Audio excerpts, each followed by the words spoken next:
Okay. It looks like we are ready. Righto. Let's get into this. Man, I couldn't wait to stream this again. I've not been playing this account while I was away because I wanted to stream everything for you guys. So yeah, I couldn't wait to come back for this. Hey, thanks for joining the stream. Good to have you. Right, let's get started. So last time we completed pretty much all of the main story in episode 4. And while I've been away, I have been just AFKing carpentry because we found out that to get into episode 5, we also need to complete this spider's web quest. So we've actually just hit 32 carpentry. So this is ideal for starting the stream off, really. We're going to start straight away with that spider's web quest. And then we are going to hopefully finish the requirements so that when episode 5 drops, we can start straight away.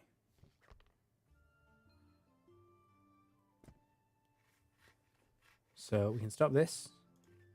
We'll hand in our leftover branches. And we'll go to the shop.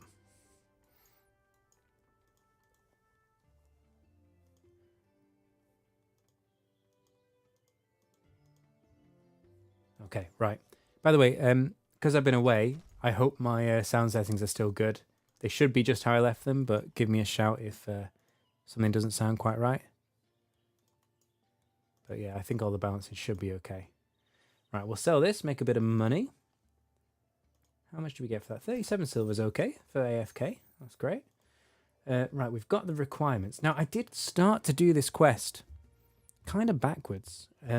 So I just found some stuff that is going to be useful if I go into my quest log.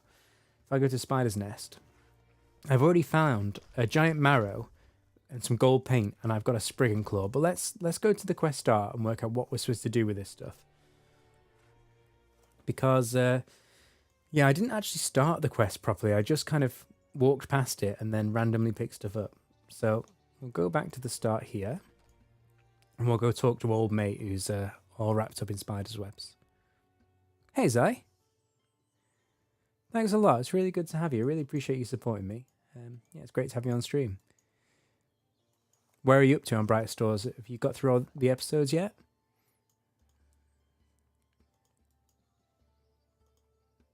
Right, and go up here, right, and I'm supposed to rescue this guy. And yeah, I can interact with this, okay, because I was trying to get up on this side before, it never worked. And I guess the spider's going to have something to say about this. Yeah, there you go. Okay. And this guy's here now? Where did you come from? Oh, was that the guy who was in the tower over here? Oh, okay. Do you know much about these spiders? So what do you know? Tar rats. Likes eating tar rats. Okay. How can I find tar rats? Explore the forest to find someone. I know who will know something about it. There's a guy. There's a guy who is like a hunter. And this is, I did this before, I think. No, why? He asked me to get this Spriggan Claw. He asked me to kill a Spriggan. I think that was to get a pass to go into this other guy's garden. So I guess I'm going to have to get into this other guy's garden later in the quest. Don't know exactly why. But fine. Oh, is he up here? Yeah, he is. Okay, we're going to go see the hunter man over here. Because he will presumably know about forest animals.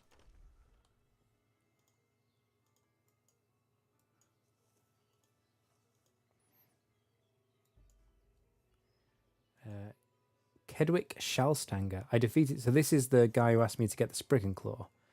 Now he's going to give me the badge. I don't actually know why I need the badge. So let's talk to him again. See if he knows about tar rats. Did you know some of the forest creatures have mutated? Oh, that was the bear with 2 heads and the new... Okay. Bramblets are in the skill guide. Look here.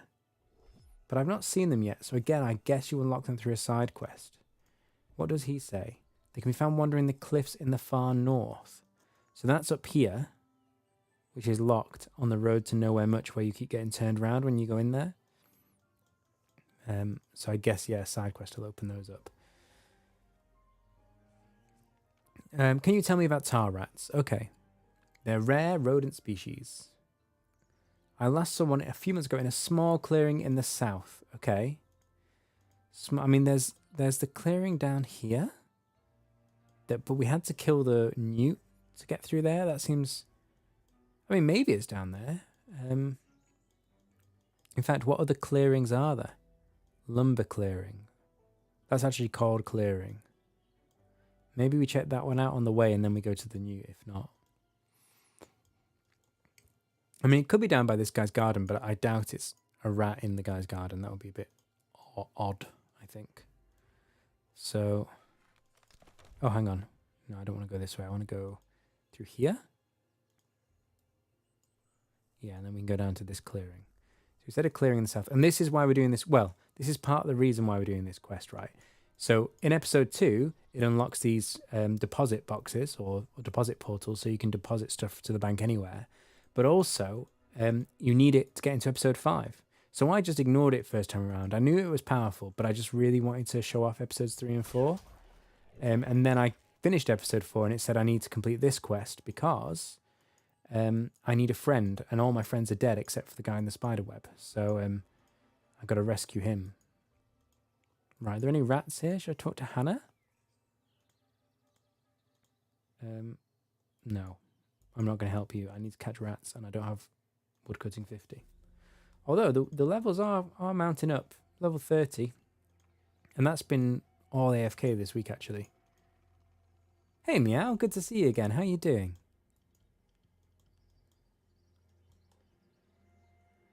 Right, let's go down to where the newt was, I think.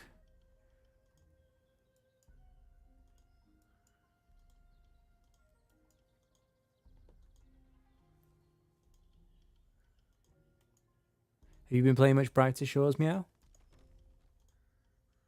There's a clearing here, actually. But again, it seems like a small room for it to be... Oh! This guy's got tar rats. Ah, okay. Oh, good. Yeah, I'm doing all right. I've been away visiting family and I got some food on the road yesterday and got food poisoning, but I'm pretty much better now. Yeah. Oh, you finished it. Great. Was it a fun quest? What did you think of it?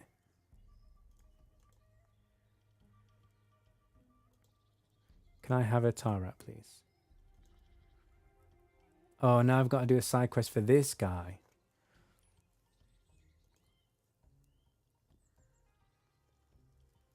My boys' book of wilderness survival. Anti-acidic paste. Golden marrows. Right, okay. I don't have any shields, snake eyeballs, or golden marrows. Well, I know how to get a golden marrow.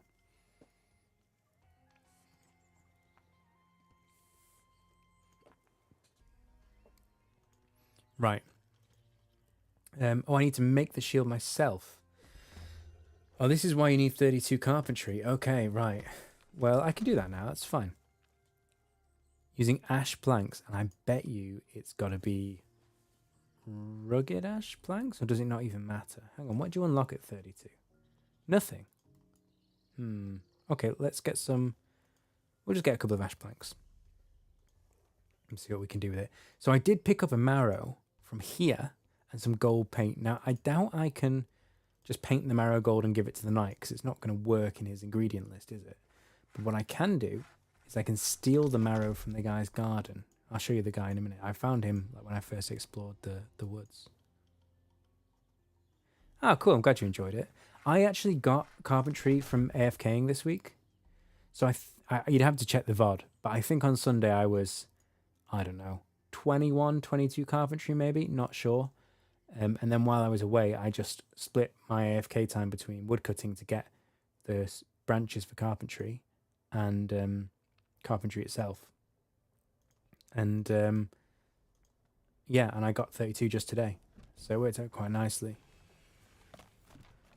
I mean, if I wasn't away this week, I probably would have just grinded it out actively. And that's what I did on my other account. Okay, right. And what do we do with these again? Read. Anti-acid shield can be made at a carpenter's workbench, which must be one of these. Yeah, okay, good.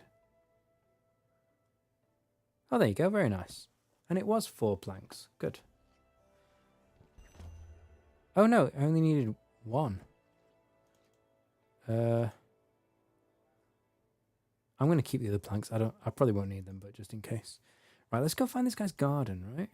Because I tried to get in there before, and the guy said he wouldn't let me in. And then he had a golden marrow in his garden. So that's got to be the marrow I need. So to get in, I need this badge, vegetable judge badge, so I can pretend to be one of from the vegetable judging competition. And to get that, I saw the huntsman and got him a Spriggan Claw, and he lent me his badge. I don't really understand why he lent me his badge. That was a little bit weird. Bit of an abuse of power there, but fine. Hey, Mr. McGrish. I have my judge's badge now. Right. So I think episode 5 will be unlocked as soon as I've done this. I mean, they need to drop the update, but it'll be sort of ready to go on release once we finish this, I think, unless there's any other surprise tasks for me. I need a convincing replacement. So can I... Yeah, I can use that on the marrow. I painted the marrow. And then... Why is that not good enough? Oh, I use item on. So use that on there. There we go. I mean, they don't look that similar, but fine. So we got the golden marrow. We got the shield, and we need a snake eyeball. So we'll just go kill a snake. Fine. That's not too hard, is it? I do hate the snakes, actually. I really hate the snakes. Hey, Mezagoto. Good to see you, man. How you doing? You had a good week?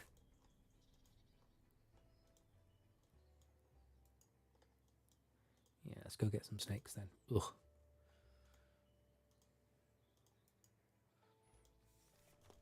I can't believe I'm doing this quest after all this time. But it'll be worth it to get into chapter 5. Oh, these guys. Oh, I'm wearing episode 4 gear. Oh, hang on. Let me cast immunity. I think I might need to fight a lower level snake as well, actually. Right. Right, episode 2 I'm in, right? So I need this. I think I just need everything here, right? Yeah. I didn't expect this quest to have combat. I don't know why. But it never occurred to me I might need to do combat.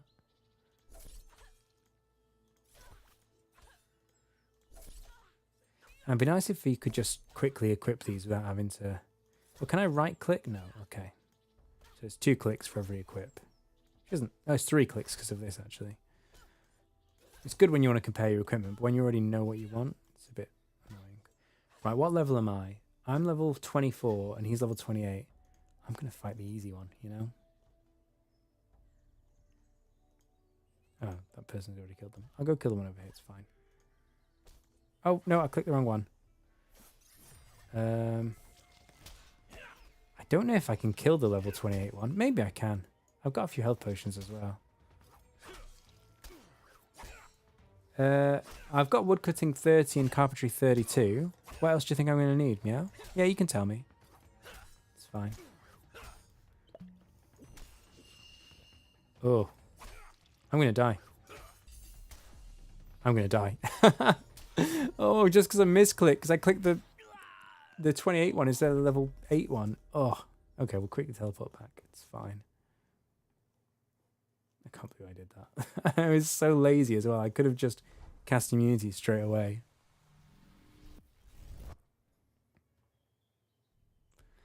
Meow, I can't believe this quest has 3 level requirements. Like, level 20 woodcutting is fine. Level 20 is a good to aim for anyway. Level 32 carpentry is a little bit obnoxious, but okay. But you're saying there's another level requirement as well? Hopefully one I've already got. We'll see. Right. Okay. This person's going ham. No, no immunity. Immunity, please. I'm not going to make the same mistake again. Right, past action. Let's kill an easy one. With the sword. What are these even weak to? Vulnerable to Cryone. I don't have a Cryone weapon. Which is weird because I'm a Cryonite. Let's get level 35 Scout. Really? Well, we'll see. I don't mind training a bit of Scout. I figure I'll need it sooner or later, so... 35 seems high, though. I reckon with... there we go, we got the eyeball. I reckon with using potions and stuff, maybe you don't need it that high. We'll see. It's like the... I mean, I have no idea what fight you're talking about, but the bear fight, if you've got potions, you can do it at really quite a low level. You just heal when you're outside the special attack. Oh, really? Oh, no. Oh, okay, we can do some training. It's fine. It's fine. We can train. It won't be hard to get to 30-odd Scout. And actually, we can put our knowledge points into it as well.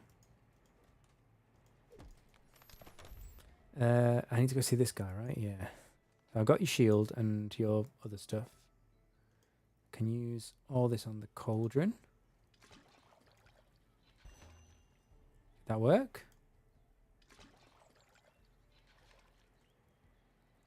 And then I put the shield in there as well? That seems wrong. Maybe. So I think this is what it showed you in the previews. You had that shield and used it to defend against the plants. Right. I made one. Oh, seriously? I should have known it would get me to make another. Okay. Oh, but I've already put the stuff in the cauldron, so I just need to make another shield. That's fine. Yeah, I mean, the bear was, main story quest, introductory boss. Man, the rain outside is crazy. Can you guys hear that on the mic, or is it okay? It's like a proper storm brewing outside.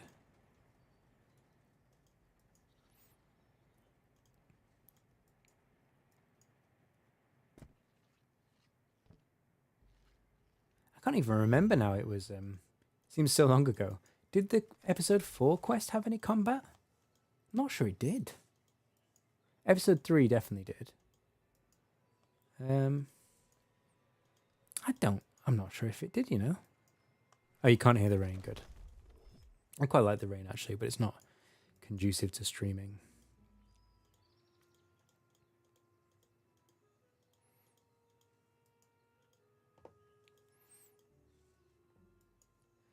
Right, so if can we just put the shield in here again? And we get another one.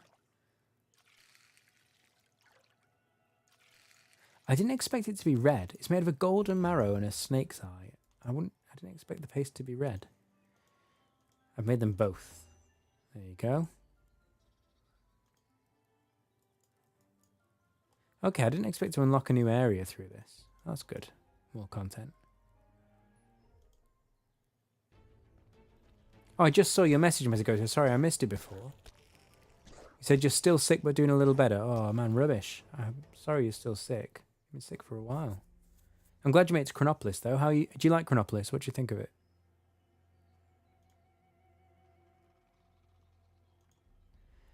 I thought that pathway with the snakes or the plants spitting venom would have been more active. I didn't expect it to be a cutscene. Like when I saw it in the preview video, I thought you would be actively controlling the shield. Yeah, storms are great fun unless you work in fixed wireless or other technical jobs. Yeah. Riftstone. What's a riftstone? Oh, this isn't where you learn the spell, surely. Maybe it is.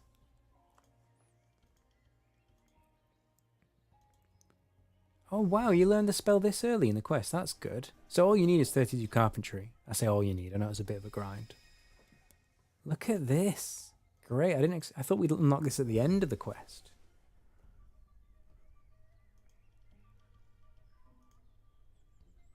Nice. Yeah, Chronopolis is my favorite area.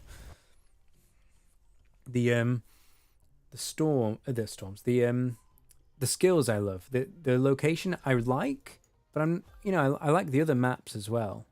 I'm not sure if Chronopolis is my favorite map. but the professions are my favourite. Okay, so here's the pool of rainbows. Now give me a tar rat. That's all I came here for. Feel free to take a rat from my camp. Cool. Rainbow water. Hello. What is that for? Okay, two's enough. Two's enough. For creating colours. Oh, that's nice. So is that when we make dyes, maybe? We'll look into that later. I mean, to be honest, if you had to manually control a shield pointing left and right here, it'd be pretty boring. So I don't really mind that it's a cutscene, but I just didn't expect it.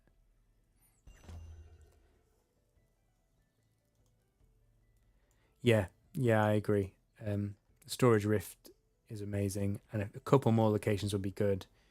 I think like the fishing spot in Hopeport is still... The one by the first beach is pretty close, but the one by the further away beach, like the angelfish or whatever they're called. What are they called? These ones, the Gurnard. They're still quite far. The storage rift, I think, is like here. At least that's the nearest stone. Oh no, maybe there's a stone here, actually, I think. It's not too bad. But yeah, I mean, on my other account that I've been playing while I was away, because I didn't want to tarnish this one, because this is a streaming account, so you guys can see everything. On my other account, I wanted to do fishing. I deliberately didn't until I'd unlocked, or I haven't unlocked the storage rifts yet. I'm going to. After I do it on stream, I'll then do it on my other account as well, because they're just a game changer. Why did I need a tar rat? I've forgotten. Oh, because the spiders like tar rats. Okay, right. So if I put this tar rat on here, is it just going to run away? Oh no, it's dead. It's already cooked. Is that going to work? I think the spider's just going to eat it and then go back.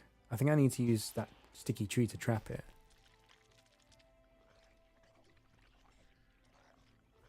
Or maybe I can, if I lop this, will that fall on it and trap the spider? No. Yes! Oh wow, that actually worked. Okay, brilliant.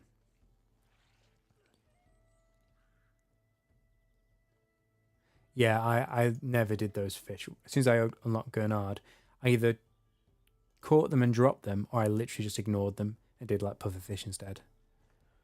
But yeah, I'm not grinding fishing until I've got storage rifts, which I now have. Oh dear. Are these the things that are going to kick my ass meow? Oh no. Oh, and they're ranged as well.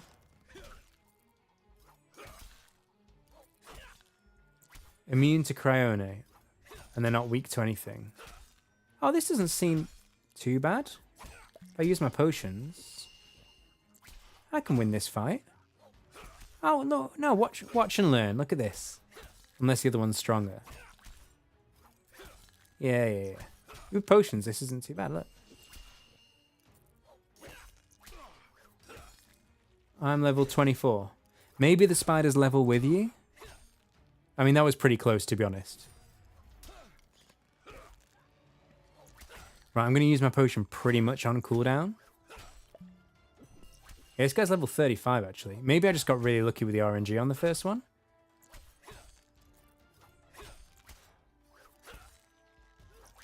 Alright, let's just spam potions. It's pretty close, actually. Oh, now I'm going to lose this one. Yeah, I'm dead. I got one of them.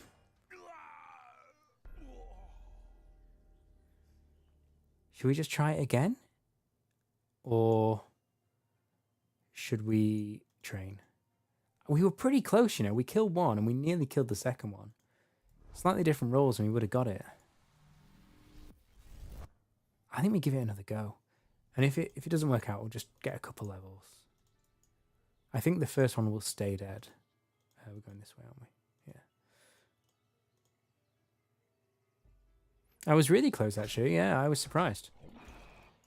The first one went down pretty easily. I didn't even start taking potions till quite late. But the second one, I think I underestimated. If this doesn't work, I'll just go get a level or two. I guess the spider doesn't break itself free. Yeah, that one's still dead. The thing is, he's going to be attacking me while I walk up to him, which is kind of annoying. One-click combat would be good. I'm sure they're going to add that because they added one-click for everything else. Oh, here we go. He didn't range me as I ran up to him, which makes a difference. Right, I'm going to just use my potions lots. Although, if he gets high hits, it might not be a good idea to use the potions. We'll see. Is the second one stronger than the first one? Because the first fight was so easy compared to this.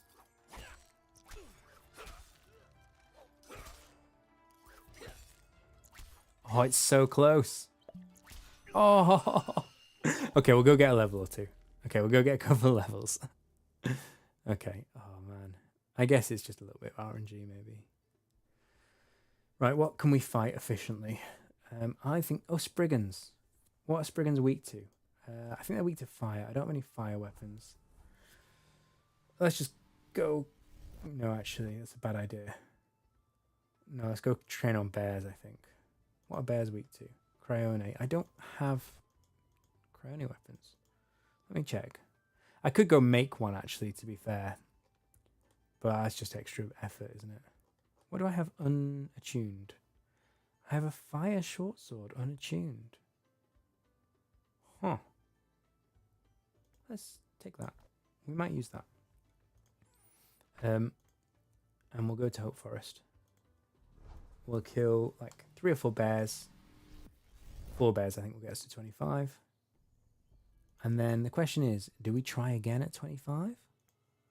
Or do we be smart and get 26?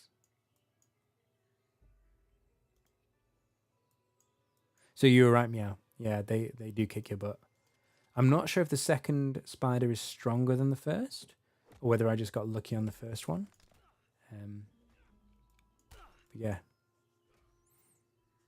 Yeah, higher than 24 scout is recommended.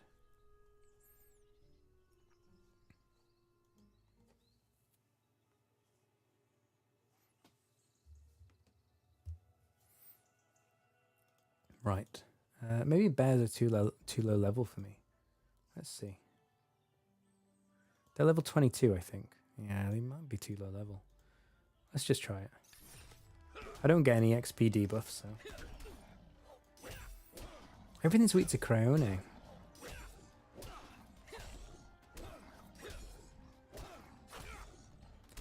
What, you can step onto the mob while it attacks you? Oh, really? That's like a... That's a hack, isn't it? Look at that. But does that not slow down your attack as well? Like, if you step straight after you attack, does that work? No, I've got epic boots. I'm not swapping those out.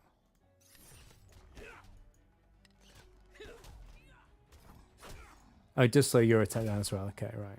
Oh, but it gives you time for your potion to refresh. So that's actually a good shout.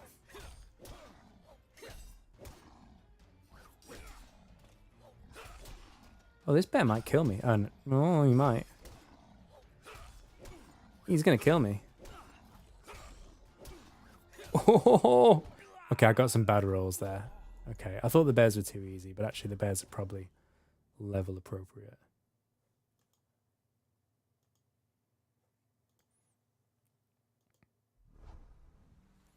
Could even go fight goblins for a bit. What are they weak to? Oh, I think they're weak to Tempeste, actually, which I have. Sorry, let me look down here. That's Mindfight, that's not the one, this one. What are these gobos weak to? Tempeste, yes, and I have a Tempeste weapon. Okay, let's kill goblins. That's the winner's choice. So we're going to use this one when he gets close. What am I weak to? Pretty much... Tempeste really is my weakest armor.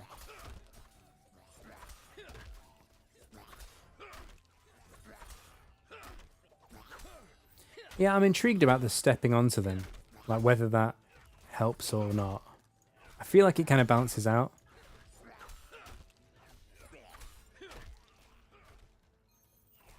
Okay. This is fine.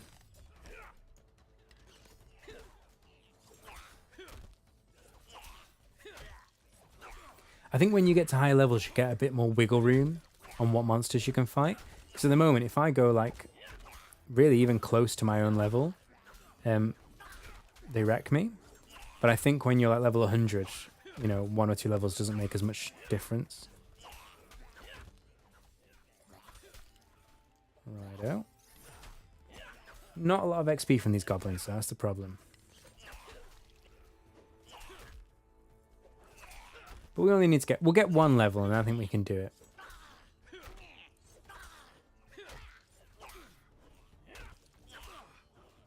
Oh, yeah, sorry. Because I'm a Cryo Knight, I'm vulnerable to Tempeste, but I was looking at my armor stats. Just seeing what my armor defended me from as well. I haven't really noticed a lot of buffs from being a Cryo Knight, or from being any specific role. Oh, I can't shoot over the tent. That's annoying. I thought I could shoot from there. So, I think I get a buff when I do cryo damage, but I don't have a cryo weapon here.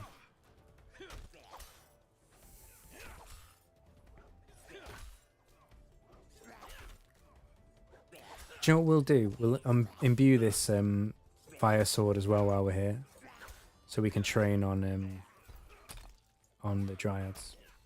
On the Spriggans, sorry. Which is better. This is good. Oh, this is better fire defense. But this is better overall defense. I kind of want to go for this. Yeah, we'll do that.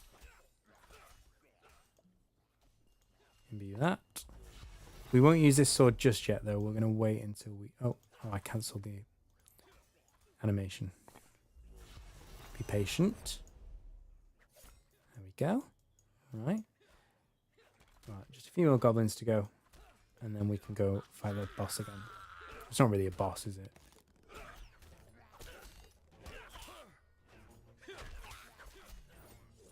How many goblins do we think it would take to get to 25? I think 8 to go from here to there.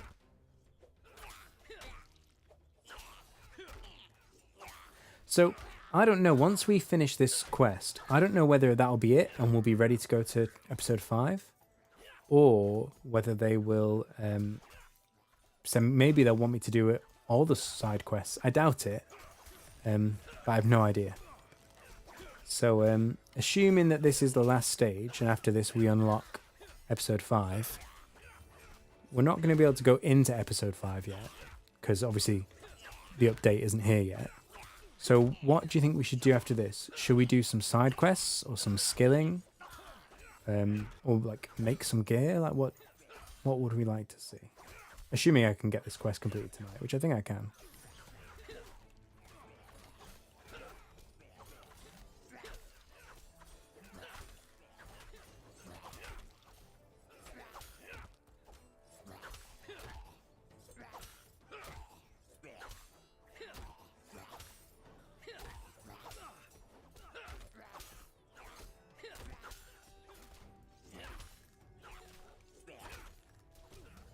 Oh, so it's kind of sad you can't like save these goblins. Like I've cleared the corruption. I've sorted out, you know, the mines. But yeah, these goblins I guess will forever be corrupted. So I guess they're only good for killing.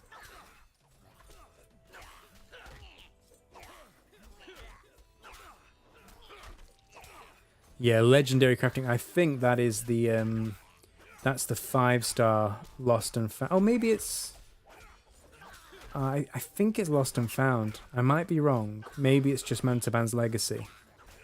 But yeah, I mean, the 3-star one will probably be similar to this, where it needs level 30-something profession. The 5-star will need a lot more. So yeah, we'll see. I might do that, actually. I'd quite like to get that side quest done as well.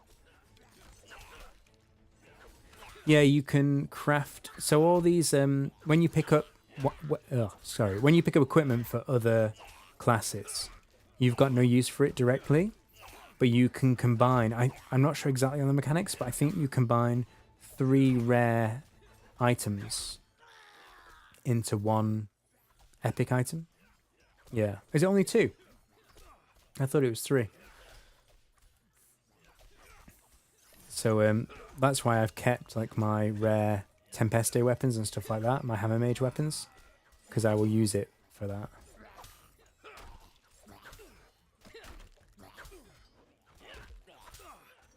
I've not done it myself, so I'm not sure, but I heard it was 3.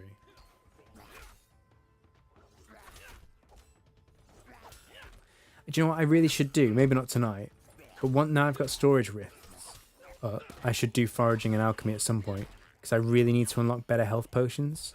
Like, if I had the next tier of health potion for this fight on this quest, I would have done it. So the current health potion heals 20%. If I got to 29 alchemist and had 25% healing, I think that might have actually made the difference. So that's a good unlock as well. I'm not that far off, but yeah, maybe not one for tonight. I just think generally alchemist is just such a solid skill, because all these potions are useful for the whole rest of the game, and they'll be useful in every episode coming out in future. And if you're going to do alchemist, you kind of might as well do forager. I mean, you could just buy all your supplies, but I feel like those 2 skills they might end up being the most important professions in the game. Oh, well, I suppose you could argue that the merchant skill is the most important profession in the game, or any skill where you make a lot of money is, because then you just buy whatever potions and items you need. So I guess it goes both ways. Right. Nearly there. Just got to kill a few more.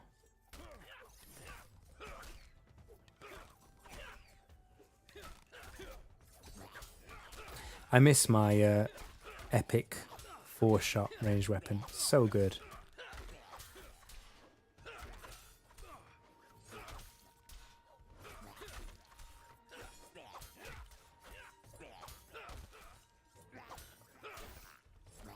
I also need to stock up on more potions. I've only got 8 left.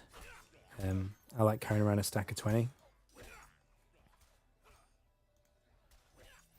If they let you have a tool belt slot or a 3rd slot here for skilling potions, I would definitely have a stack of XP potions as well. But given they take an inventory slot, to me it's just not worth it. Inventory is too precious. I mean, someone could do the maths on it. It probably is worth it, but for me, that combined with the amount of effort it takes to make them and remember to use them, I just don't. Although I should carry them around for quests. Like, actually, I might make one specifically for when I complete this quest, because XP potions buff the amount of XP you get for quests, and it also buffs knowledge points, which is insane. I feel like that's a bug. So maybe I should go make an XP potion as well, you know. I'll do that when I get some more health potions. But we've got enough to try the quest another time, easily.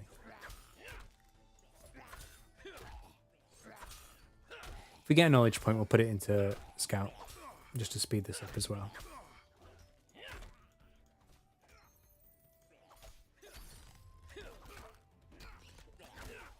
The bow seems so ineffective.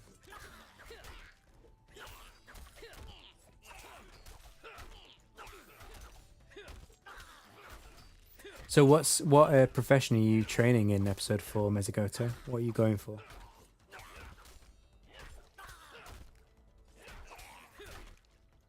Plate boots. They're probably no better than what I've got. Oh, definitely not, because I've got epic boots. Keep forgetting that. I want to click on this guy. Oh.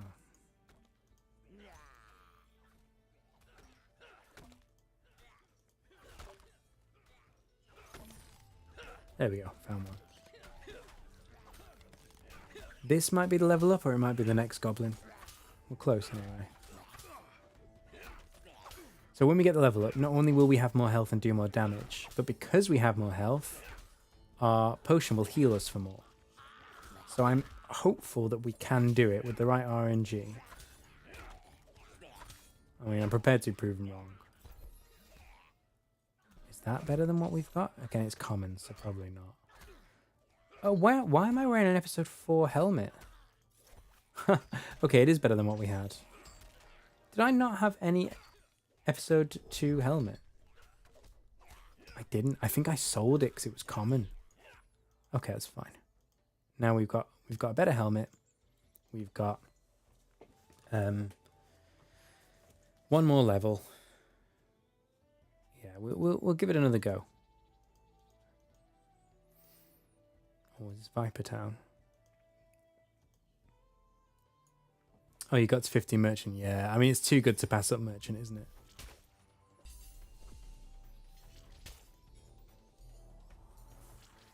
It's really fast to level. It gets you lots of gold. It's really useful for a number of different skills. But yeah, detective is my favorite. I think what I will do is I might only ever play this account on stream, in which case we'll just basically do whatever people want to see.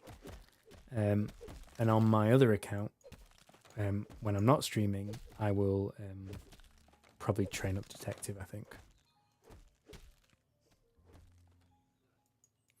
I also have a plan for a third account, which I'm really excited about actually, but I'll give you the details about that later. Right, okay.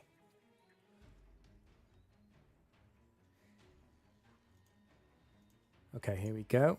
And oh, he's not aggroing me yet, which is good. That's a relief. I think let me just check the stats on these weapons. Just double check. The purple one is going to be better, isn't it? But 62 versus 32. Yeah, okay. Let's just go for it, I think. Oh, I'm feeling nervous now. So if I hit him and stand on him, what happens? Did that help? Oh, I need to use my potions on cooldown. I keep forgetting about that.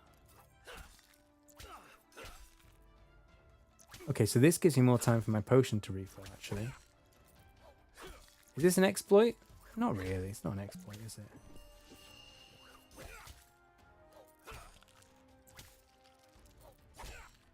Or can I, like, push him off the cliff? That'd be good. Come on, mate. Come on. It's close. It's really close. It's just RNG now. It's just RNG. Oh, did you see that massive hit he got? Oh, that was so unlucky. Oh. Okay, let's make a couple of potions and we'll go back in. Because that was super close. Did I name my third character? I did name my third character. My third character is called Locked Rocket, which is a bit of a clue for you. But I put out a post in my community group, or community page, to see what kind of content people wanted, and people were after guides. At least the first people who responded were, and some general gameplay stuff. So I'm basically going to prioritize the stuff that people want to see, but I've got some ideas for a whole range of things, really. That was so close. That was just super RNG. I mean, at the end, he got like a massive hit on me. If that hadn't happened, I would have won. Let's get a Hope Forest XP potion while we're here, because we can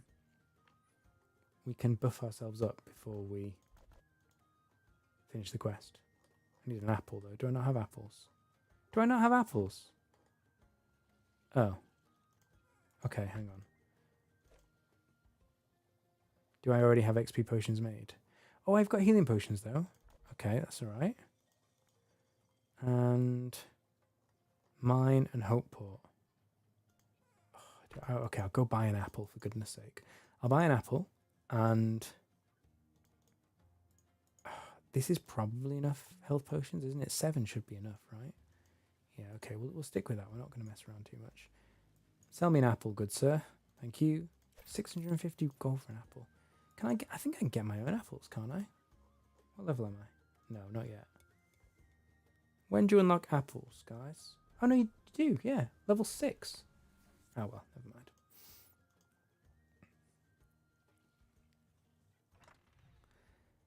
Oh, I did have apples the whole time. Okay, all right, it's fine. Don't worry about it. Don't worry about it. It's only 650 copper. We've got plenty of money. Enough for a skill cape, at least. I'm way off getting a cape yet. So my highest level actually is carpentry now because of that grind. Well, I said that grind, it was all AFK. Right, I've got the Hope Forest potion. So I use that when I complete the quest.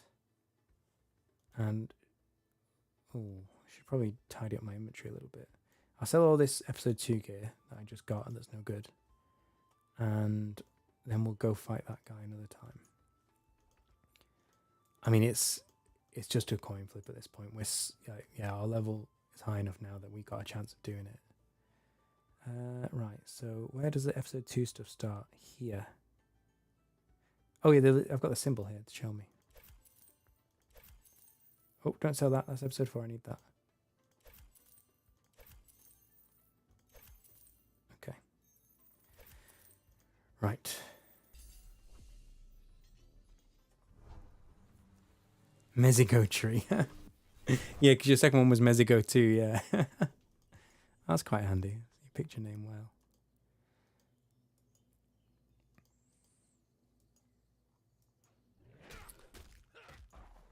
I've seen so many players named Nuts or D's Nuts.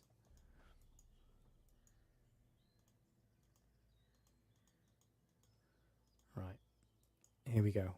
Again, roll of the dice. We should be able to do it. We were so close last time, and now we...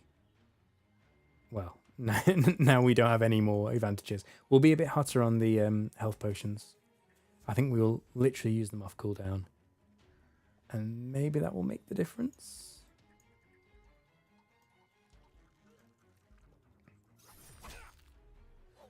And we'll start stepping on him after we've used our first potion. There you go, that's our first one.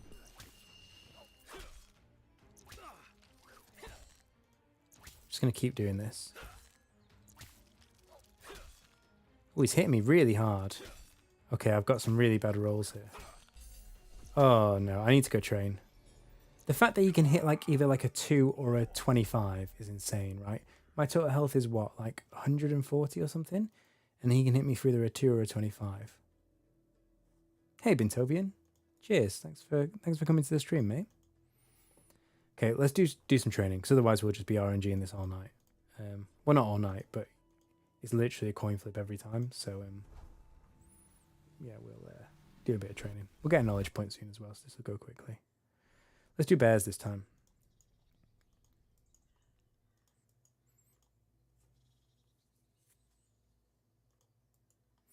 Actually, mate, do you know what? Would this sword have been better for that fight? Oh, it would actually. Oh, screw it. We're going to try one more time. Come on. How many potions do I have? 6. Come on, we're going to do it. I should have used my fire sword earlier. If this doesn't work, we're definitely going training, okay?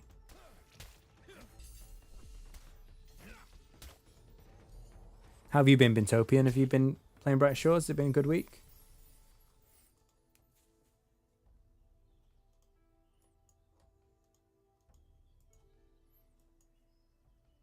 Right.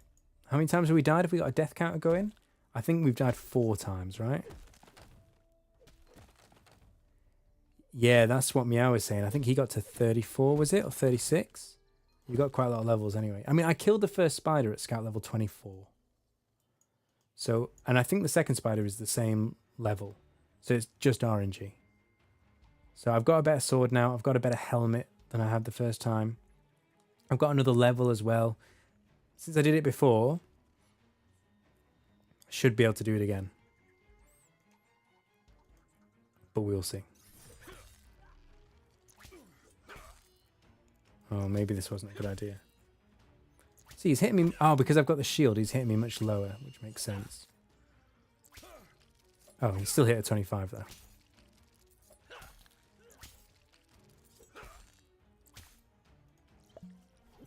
Oh, they web you. I forgot they web you. Oh, that was rubbish. Okay, I might have screwed myself then. In fact, I have screwed myself. Oh, don't die again. There we go. Right. Hang on, what? Oh, no, I can't. I thought I could take his weapons to give me an edge. Okay. All right. We're going to train up. We're going to train up. Because this is silly.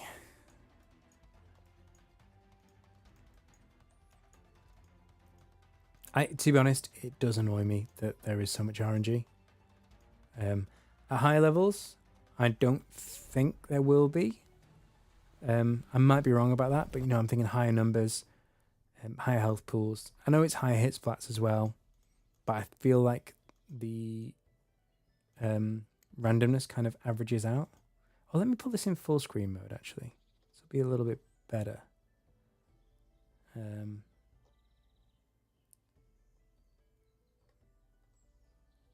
on, where's... Oh, here it is. There you go. The resolution should be better now. I don't know if you noticed the difference, but the VOD should look better because of that. Level 35 Slime Fiend. Oh, is that for the Lost... Not the Lost Shipment. Man-to-Man's Legacy quest. Yeah, I just zipped straight through Man-to-Man and got to episode 4. I've got all that to look forward to.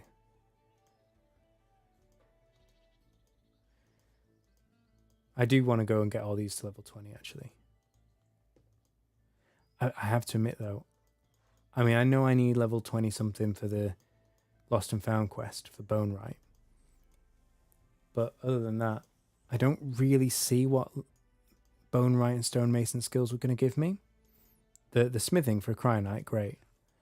But the other skill professions, at the moment, don't really seem to do much because I'm not that class, but I'm hoping they'll change that. Or maybe something unlocks later game that's already here and I just haven't seen it yet. That helps with that.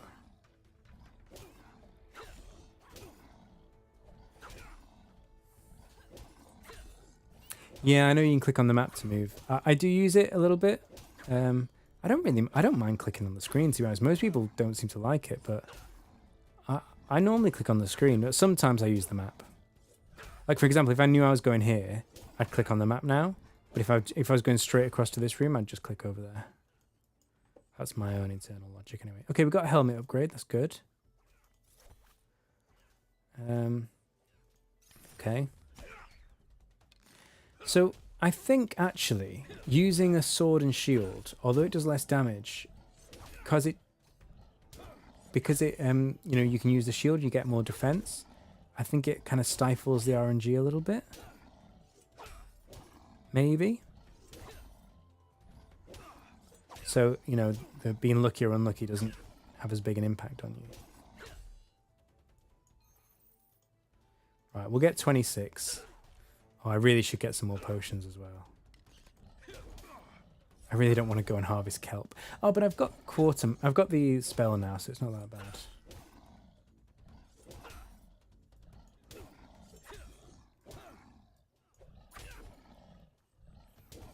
So, Bintopian, have you finished the main quest in episode 3, or are you doing all the side quests before you do that? That's going to be a downgrade. Yeah, okay.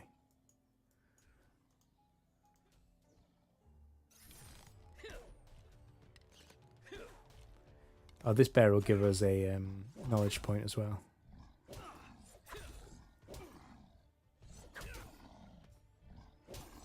Okay, in this case, I'll use my potion before I use my knowledge point.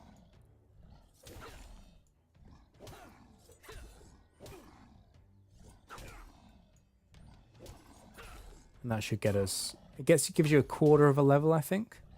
At least after level 20. No, I think at any level, actually, it gives you a quarter of a level. Oh, I could unlock one of these. But because I need these scout levels, I'm not going to do that right now. I'll do it another time. We'll drink that. And we will cash this in for scout. There we go. And we'll do a bit more combat. And we'll use our 5% XP buff. Well, we've got it. Oh, you're ready for Act 5. Nice one. So you've already done this quest as well then, Bintopian. You've done really well. Yeah, on was it Sunday? No, I think it was Monday.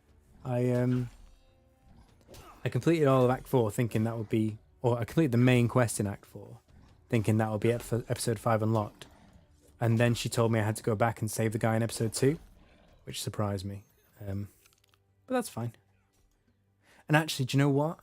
I'm quite glad they make you go back and do this quest, because the unlock is so important, having that remote depositing. Imagine going through all the episodes. Imagine in like 2 years when there's like 12 episodes. Imagine going through all those not realizing you can do a quest to get remote depositing.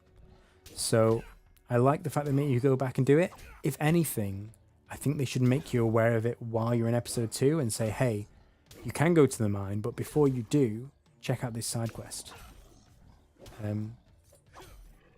You know, not to force you to do it, but just to let you know what rewards are out there. Because if you sleep on this side quest, like, you're massively hurting yourself for the rest of the game.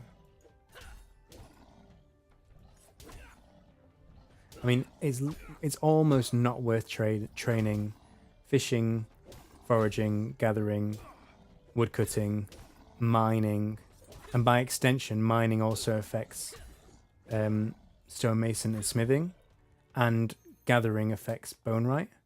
So most of the skills in the game are kind of not worth training until you've done this side quest, which is crazy. Oh, my potion just ran out. That didn't last long.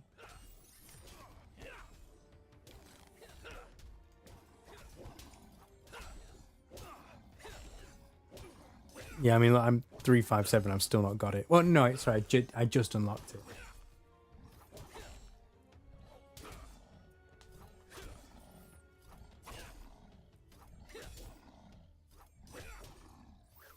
Right. I'm flying through this. The bears do feel a lot faster than the goblins. What level will the Spriggans be? I feel like I'll be biting off more than I can chew if I go for the Spriggans now. In fact, it tells me here. Yeah, level 39. There's no way I'm killing a level 39 Spriggan, am I? And the lower level one is just too low level. If I look at them here. Where are they? Level 10. I don't want to be fighting level 10s.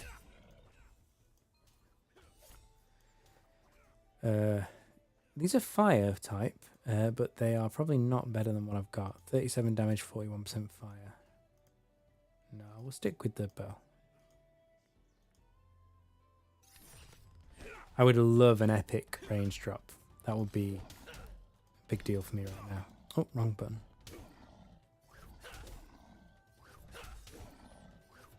We haven't had a gear upgrade in a while. Well, we got the helmet, but I haven't had a weapon upgrade in a while. In fact, this is the only episode, I think, where I don't have an epic weapon of some kind.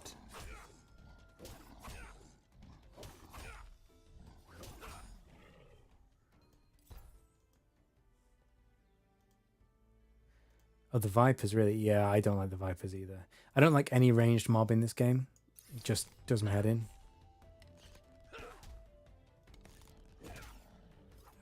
But I think the Vipers are too big for me right now. I'm 25. Oh, the Viper's only 28. But I mean, look how close these fights are with the bears. I mean, yes, I can comfortably kill them, but... You know, this is a level 22 bear. He's wrecking me. Well, not wrecking me, but he's doing a significant amount of damage. I've got so many hailberries. Backpack is full. Let's put all this episode 4 gear in the quartermaster. I've been trying to avoid it. But yeah, I should put it away. I wanted to keep it in my inventory just so I could quickly swap out once I'd finished this quest. But no, it's taking up too much space. There you go.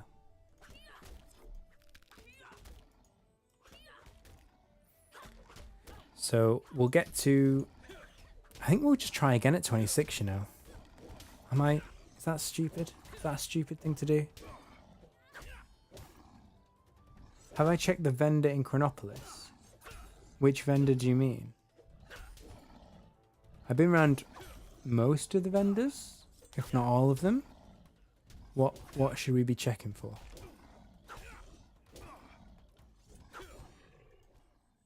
Oh, do you mean the weapons vendor? Yeah, I probably should. It just seems... I don't want to buy my gear. I want to get it, you know?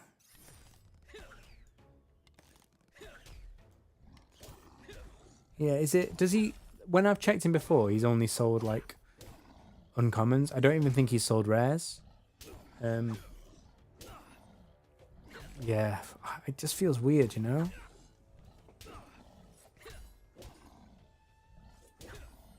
Maybe I should. Maybe I should check that vendor.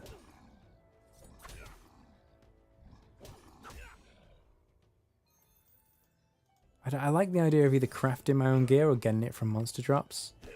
But just, you know, buying it feels weird. I mean, it shouldn't do. It's a legit part of the game.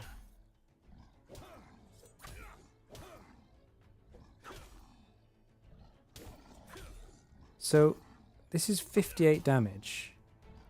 And this sword is only 62. But that takes 2 hands and this takes 1. And then the shield does 47 damage on top. Is that how that works? Oh no, 47 protection, sorry. Okay, yeah. So the shield gives me more defense. And it just means I lose a few points of damage from not using the two-handed sword. But I do get the fire damage, 33% on that. So the one hand is, I think, significantly better in this case.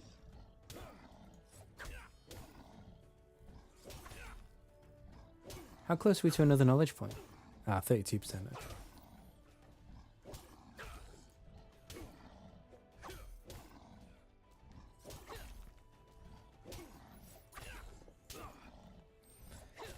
There was a really good video put out today. I think it was today, about the leveling. Let me see if I can find the guy. But yeah, he did all the analysis to show you know, how many actions it took to level up and the different kind of level bumps that go on in the game.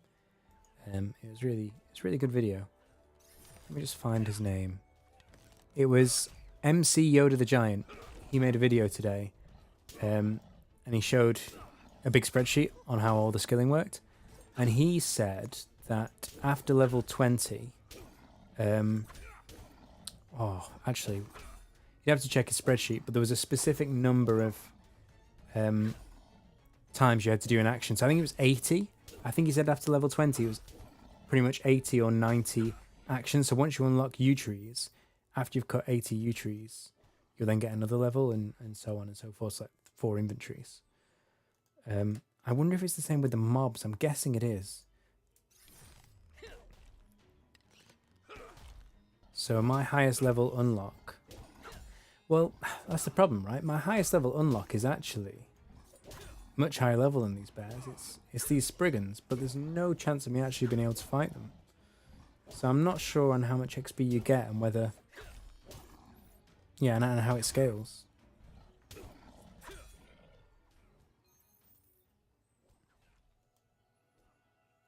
Yeah, it speeds up at 30, you're right. It's a bit of a shock factor when you hit 20. And then it speeds up again. And then I think it slows down at 200. And then again speeds up. I don't have to worry about 200 for a while, though. Oh, I've safe spotted him. I thought they patched that out. I think maybe they just patched it out with the bosses. There's not a lot of point safe spotting when you only have 3 or 4 ammo anyway.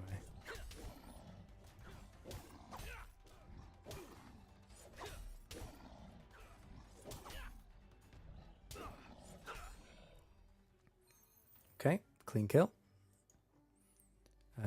Level 71 bear. Someone's been grinding.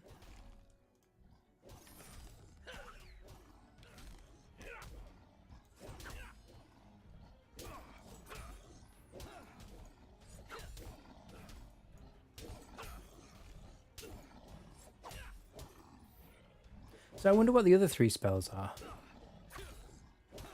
I don't think they're in the game yet. I might be wrong. It might be locked behind one of these 5-star side quests. Do we know if the ability to combine your rares into an epic, is that a spell?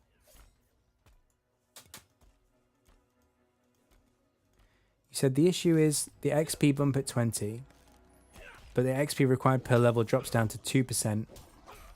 Yeah, you're right. So levels 1 to 19, you need 3% of your previous XP to get up to the next level, whereas from level 20 onwards, you only need 2%. However, at level 20, your XP has also been bumped up a lot because there's a big gap between 19 and 20. So yeah, it does make it a grind to get from 20 to 30. It's a really weird system. It's not linear the way XP scales, and it's not even exponential. It's some strange system with steps in it, but I kind of like it. I think they've put some thought into it. You know, they made it relatively quick to get to level 20, or to get to level 19. They made it quick, and then you've got to work for level 20, which unlocks your AFK skills. And they seem to have crafted this leveling in a certain way for a certain reason. So, yeah, I'm interested to see how it works out. But yeah, I'm relatively happy with it to date.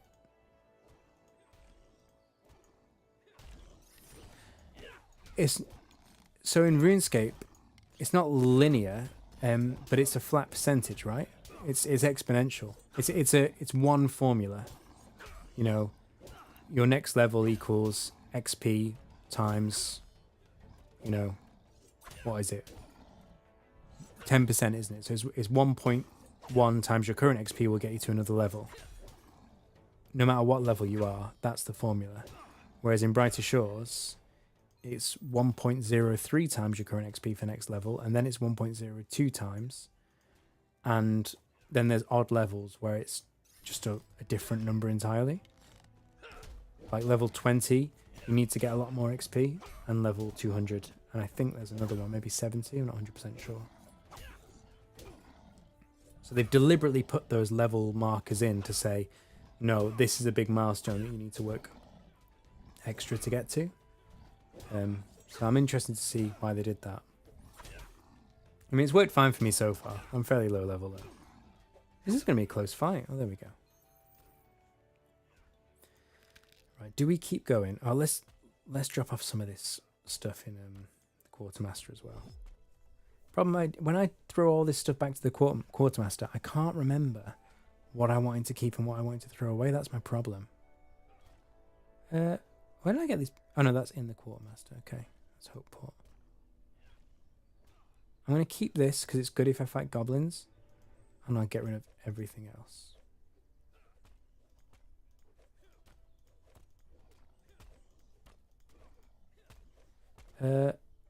Oh.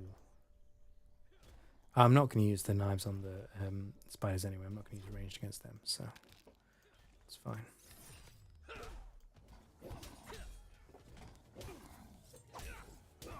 Oh, really? RuneScape has drop-offs at certain levels as well? I didn't know that.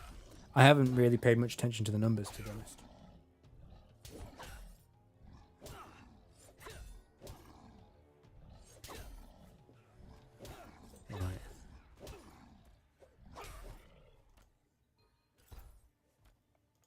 Right, I'm just going to get a drink. I'll be back in a minute.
All right, I'm back. So, do you guys know about ventures? I'm guessing you probably do. It would also be quite cool to get ventures unlocked. because I've relatively evenly spread my skills. And if I focus on one skill, then I could start unlocking ventures and getting passive income from it, which would be quite nice, actually. Like the merchanting venture I could do. Does it show you what level you unlock that? Yes. Oh, yeah, these is the hourglass ones. So the first one is level 44, really? Oh, no, some of you grapes. Oh, I've actually unlocked that already. Yeah, I thought it was just exponential on RuneScape, but I'm prepared to be wrong. I haven't really looked into it too much. I mean, at the end of the day, I don't really care. Like, it should be like a decent grind to get to the next level, but whether it's, you know, exactly 3% times my current level or, you know, to the nearest 1,000 or something like that, well, that's fine with me.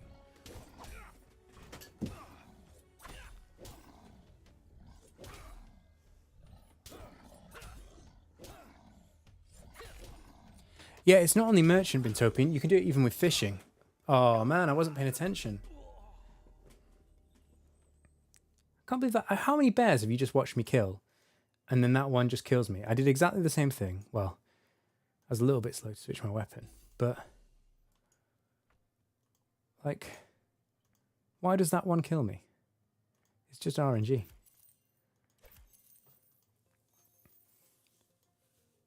I'm going to drop one of these because I don't know what they're for. Yeah, the RNG is a bit silly at low levels, certainly. We'll get another XP potion as well in case we get another knowledge point.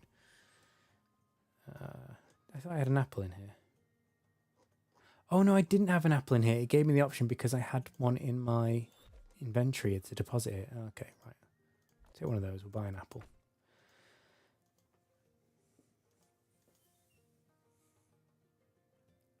So yeah, you can do ventures with fishing. I know that. So if I look over here, what was it? 21? Was it on merching? Something like that.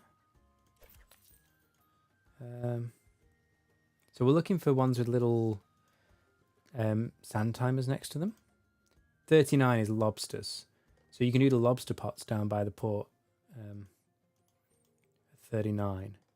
And again, you buy the equipment and then you set them going and they just collect lobsters for you, which gives you passive XP, and then you sell the lobsters for money as well. So there's a few. I'm not sure exactly how many professions have it, but I know merchanting has it. I know fisherman has it. And there's probably some others as well. No, I didn't get my fishing to 25 because I wanted to get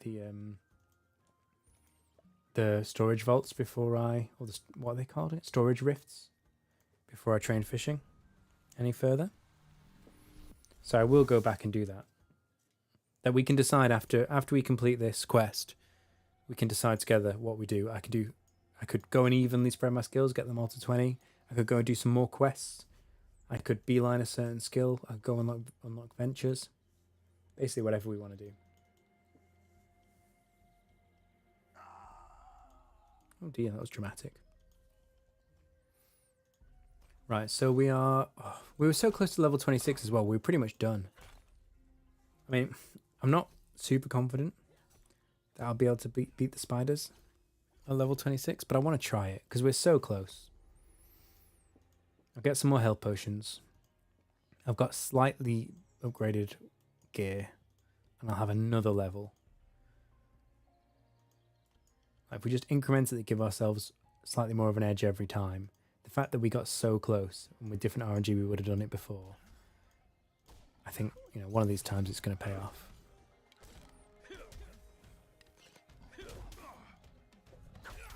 And yeah, we're going to switch to using this sword, I think. This is better because of the fire damage as well.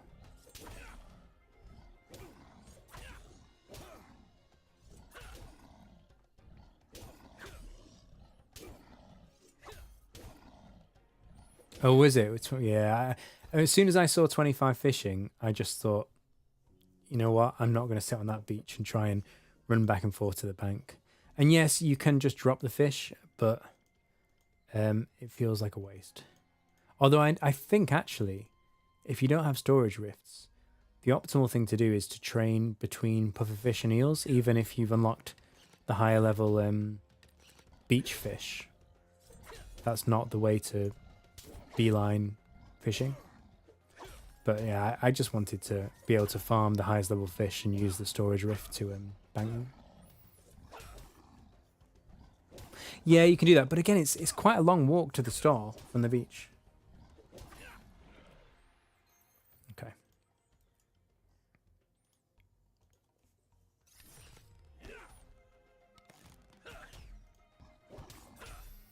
But yeah, I think the speedrunners will harvest eels or catch eels and pufferfish in the center of town and then sell all the fish to the merchant there. But if you want to train cooking at some point, it's kind of nice to have the fish banked.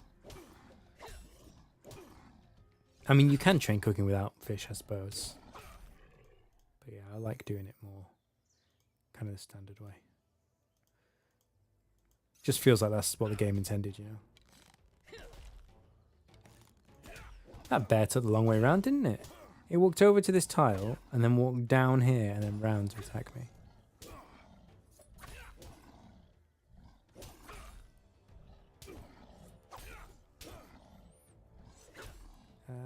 This won't be a level. The one more kill after this, I think, will get us to level 26.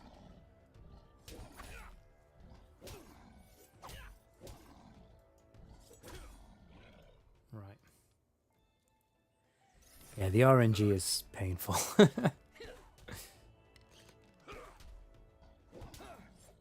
Fishing was your first 99 in RuneScape, was it really? I only started old school RuneScape. Well, not including in my childhood with the account I lost. My new account, I only started, well, I think 2 or 3 years ago, but only really playing it seriously like a year ago. So yeah, I'm nowhere near 99 in anything.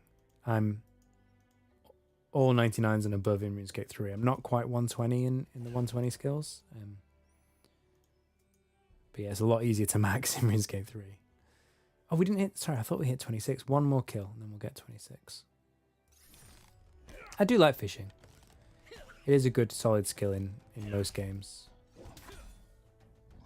Especially if like you're wanting to chill, you know, and do it slightly AFK and watch a film, or just, you know, sit on stream and do stuff. I mean, the fact that Brighter Shores fishing is so active compared to other fishing in other games is a double-edged sword. In one hand, I like it because it's actual gameplay and not just, you know, click and then don't think or don't even pay attention to the screen. But on the other hand, sometimes you want to just not pay attention to the screen. Right, we will go sell this gear we just got, and then we will make a couple of potions, because we're a little bit low on health potions. We only got 4 left, which might be enough for the fight, but we'll play it safe. We've died too many times already. I think that's not better than what I've got. 3 shots, 35 with 37% Tempeste. 3 shots, 40 damage. Yeah, no, I'll keep that. So we'll sell this episode 2 gear. We'll keep that weapon because it is good for Tempeste damage. Sell, sell, sell. And I think I'm going to be lazy and just buy the potion ingredients. Is that bad? In fact, can you even buy kelp? Maybe you can't even buy kelp. I've never tried. Surely you can, right? Yeah, you can. I've got money. Let's just do it. Because we've got bigger fish to fry today. Do I have the flowers? I might already have the flowers. I'll just quickly grab some flowers because they're literally right here. I'm not going to buy them. Like, that would be insane. He's standing right next to the flowers he's trying to sell. I don't know why I ran past those 3. No idea. Yeah, I mean, it's... yeah, it doesn't make any sense to buy the wall plants. They're literally right here.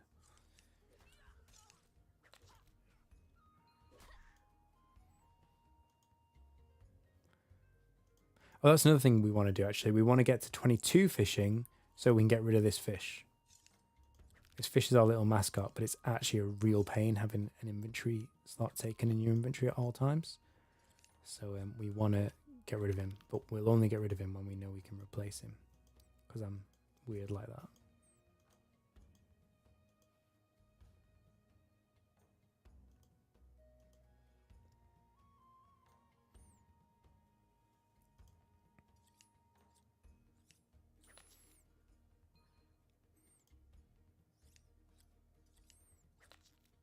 Yeah, the amount of times I ran down to that beach to get kelp in the first day, just so I can make potions, it's just, ugh, gives me flashbacks.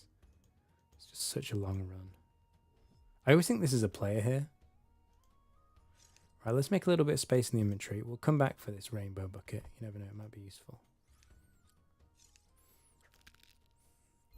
I mean, we can always get another... Oh, that's a gatherer level. I did not expect that. What have we unlocked? Nothing. Right. So we're going to make ourselves 10 potions, which should be plenty. And I've got a good feeling about this one. Oh, we're actually going to get a knowledge point as well.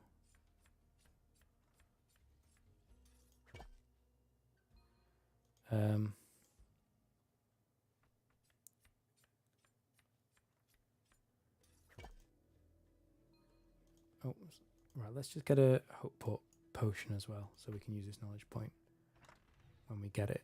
Here we go. We got loads of these. I think we made them when we were training. Why do you even have a red fish in your inventory? I know, right? It's a 22 level 22 fish, and I'm level 15 fishing. So how is that possible? That's exactly why I have it in my inventory. Because it should be impossible. When I started on day 1, and it seemed a few other people got it, there was a random item on the floor in the starting room. And yeah, my random item was this level 22 fish. Mezagoto, I think, got a feather. I don't know what other people got. But yeah, I just have to hold on to it now because I can't replace it at the moment. So I'll feel terrible if I get rid of it. Oh yeah, that makes sense. Okay. So I got a quarter of a level, just over, because I used my potion. So if we do need to grind some more, we'll get to level 27 quicker.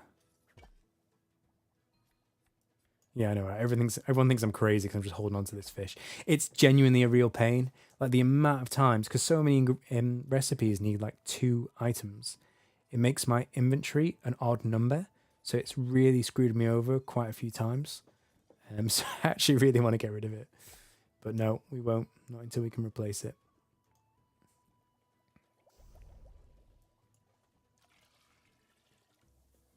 I don't know whether the random item in the starting room was like a bug or like a little joke they played or what. But I haven't seen it on my other characters. And I haven't heard many people talking about it. So I'm guessing it was a bug. No, that's a good point, actually. It should have a name, shouldn't it, as our mascot? Although, if we get too attached to it, we might not be able to release it. That's the problem. Yeah.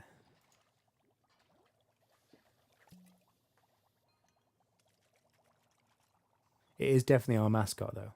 If you check all the VODs, it's there in that inventory slot, non-stop. That's just where it lives for the entire playthrough. How many hours have I got in this? Does it tell you in your settings? I think it tells you on the login page, doesn't it? But I'm about 50-50 because I've been away this week. I've been playing my alt. So my time is about split 50-50 between this and my alt. So 74 hours playtime. So there's about 37 hours in this account. All with this fish in slot 1. Bonkers.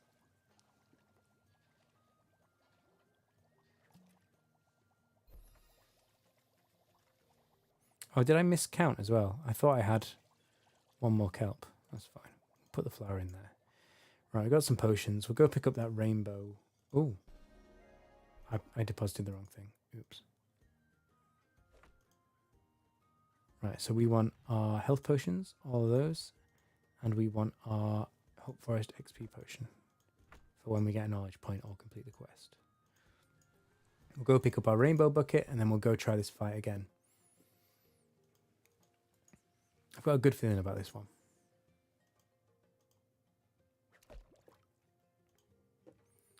Okay. So now we have two. Is it two scout levels I think we've gotten since we killed the first spider? We've gotten a weapon upgrade and 2 armor upgrades. So if we could kill one of them in our sort of worst state, then we should be able to kill the second one. It's all possible. We've proven that. Just depends how the dice roll, you know. And if we fail again, we will grind to level 27, and we're just going to incrementally get there step by step.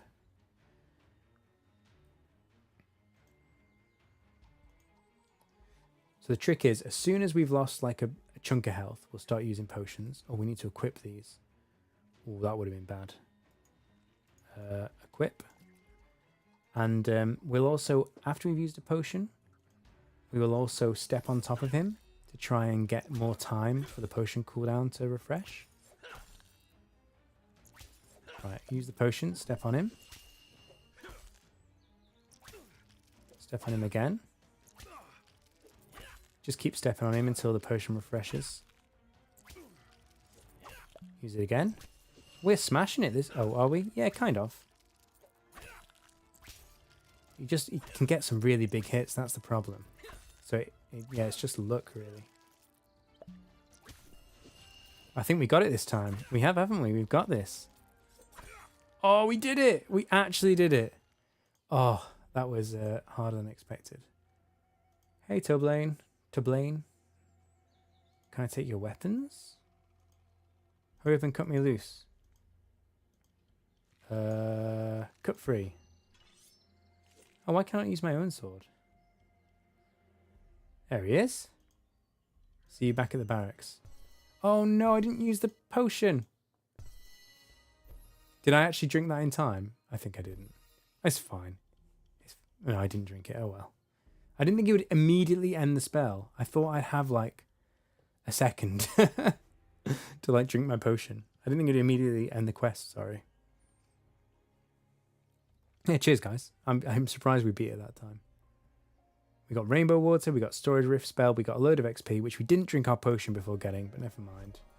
We've got a new AFK carpentry now as well, although we need the AFK woodcutting for it.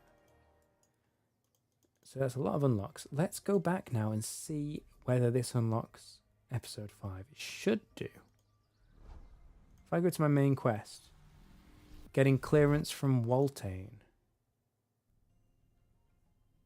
Oh, sorry, that's the... Before Captain Waltane will sanction a raid on Helfer's compound, I will need these things. Right, so I need the helping hand to go raid the compound. Okay, we can do that. So this isn't going to be quite the end of the quest, but it's going to be, I think, most of the way there. And then we'll just raid this compound and that should be it. How goes life in the big city? I need to recover this cog. Waltane doesn't want it to look like his operation. I can take to blame with me. Great, because literally all the other guards are dead. I killed most of them myself, which is insane. Right, so now we can go to Chronopolis. Oh, hang on, I can bring Toblaine from the barracks. Okay. Let's go pick up Toblaine. Hey, dude. Now, I'll take some episode 4 gear just in case there's combat. You've been selected for an assignment. Yeah, it's not a big deal. Right, okay, great. Now, is this going to be a thing where, like, you control 2 characters? I doubt it. But it could be. I don't know why I walked here rather than using the spell, but it just felt right, you know? Okay, so we need episode 4 gear. So we can deposit everything we're wearing. Oh, I don't have the bank space. Oh, okay, right, let's sell some of this. Just sell everything that's common. I think. I might regret that, but never mind. Deposit that. Yeah, I mean, I should really pay more attention, but I'm at the stage now where if it's common or uncommon, I sell it.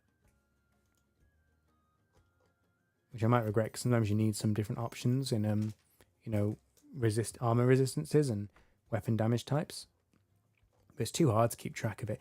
You should really be able to like favorite stuff here and say keep that, or have another tab for it.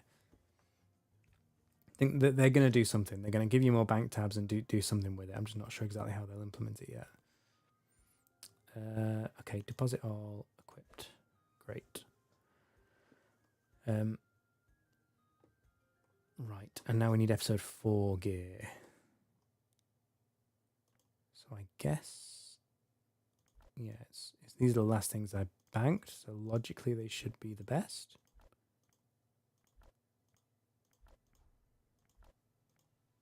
We'll keep the fire weapon. Do I have a ranged weapon in all this?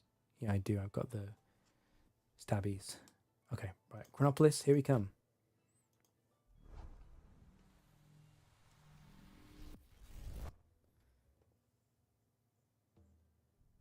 Here we go. Right, equip all this.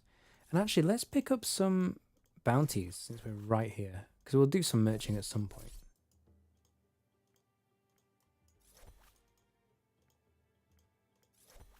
Right, are we fully geared up? We are. Well, we need a cape, but we're working on that. It's fine. Right, what bounties do we have? We don't have any bounties at the moment. Okay. Let's see.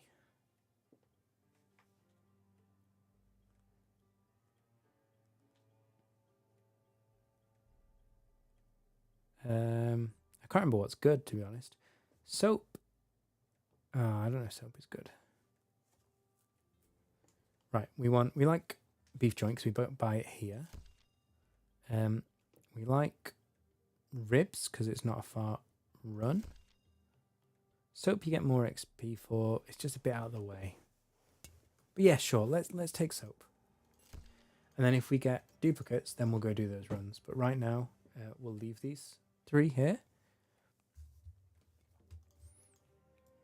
And basically you get twice as much XP and money for your time if you just duplicate them later. So next time I pass here, I'll check the bounty board again. And I'll pick up, yeah, bounties I already have. It's nice, easy XP and money. I should have dumped my episode 2 potion. Well, I guess I can if I see another strange stone, which is one right there, actually. I'll deposit my potion as well.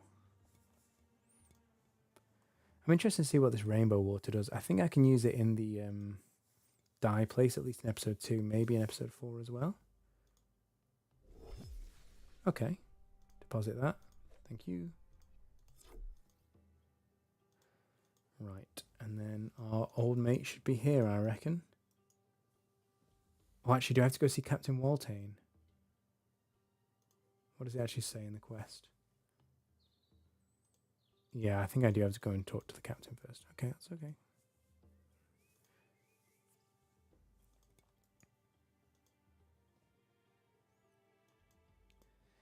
Yeah, man, this episode, unlocking episode 5 is a much bigger quest than I thought it was. I guess if you do the side quests along the way, it's not so bad, but, well, not bad, but doesn't take so long. But yeah, I think this is the longest unlock by far. Yeah, there's that dye shop, isn't there, where all the buckets are empty? I think I need to take it there. You're right.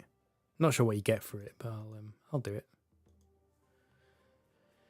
Right, I need to see the captain. I'll also pick up investigation while I'm here. Need to recover the golden cog. He's to blame, I didn't even notice him. Alright, so now I go to the compound. So let's pick up this investigation. Hopefully it's a good one. Servant's bathroom and servant's house. They're literally right next to each other. Fountain of Delight. I'm going this way anyway, and it gives more XP, so I'm going to do this.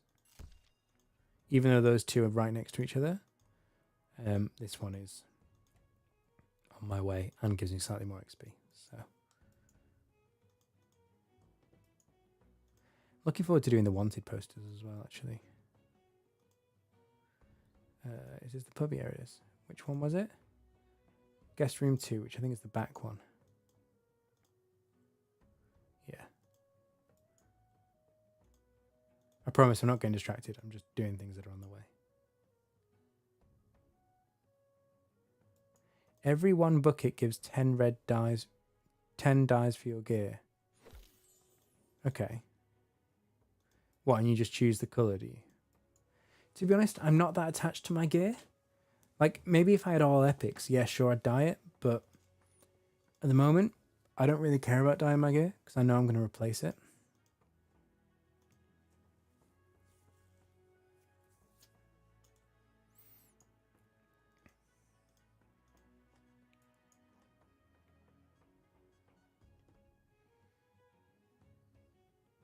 It is nice though that even though there's a dye shop in episode 4, they put one in episode 2 for free to play. It is nice that they did that. Right. Is he going to be in the side passage or is he going to be in the front door? He is here. Great. Okay, so he's going to have to distract the guard, I'm guessing. Right, let's get into the compound.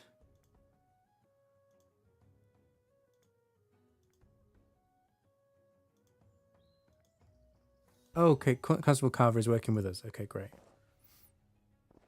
All right. Is this door locked? I think so. Oh, have we got to, like, hide from the guards' sight lines now? Because we can hide behind bushes, see? Yeah, there you go.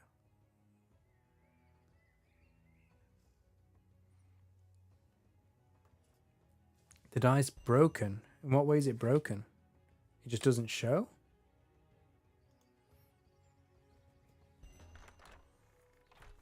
Okay, door open. Seems a bit too easy. Okay. Now, does it matter if anyone sees us here? Okay, of course we'll rob them blind like we always do. So he went into that room. So I'm going to explore this room first, just in case it kicks me out of the house. Is there anything to sense here? Probably not. No, okay. Let's check this room out. Oh, no. Better to avoid that room. Okay, so maybe that comes in later. In the quest or something. Artifact room. Ah, this is from the demo. This is where we were saying maybe there was like an Indiana Jones like tomb raiding skill or something. Oh, really? They need to change that. Oh, hello. So there is combat. I think we're fine though, right? Attacks with impact. He's not weak to anything. I guess I'll use my big weapon. Let's check the stats, but I think the big one's going to be good. 63 damage and 35% necro. Yeah, we'll stick with this. It's a bit close, actually. Let's just heal for safety. There's no point getting kicked back to Hopeport. There we go. Probably didn't need to heal, but... Did I just skip a cutscene by attacking the guy? I think I did.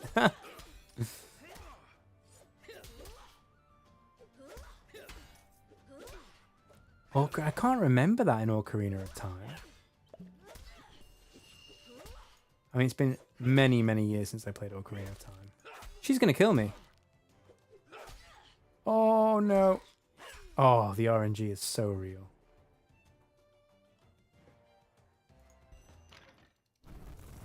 Oh, is Tiblain going to die? Oh, what the... What?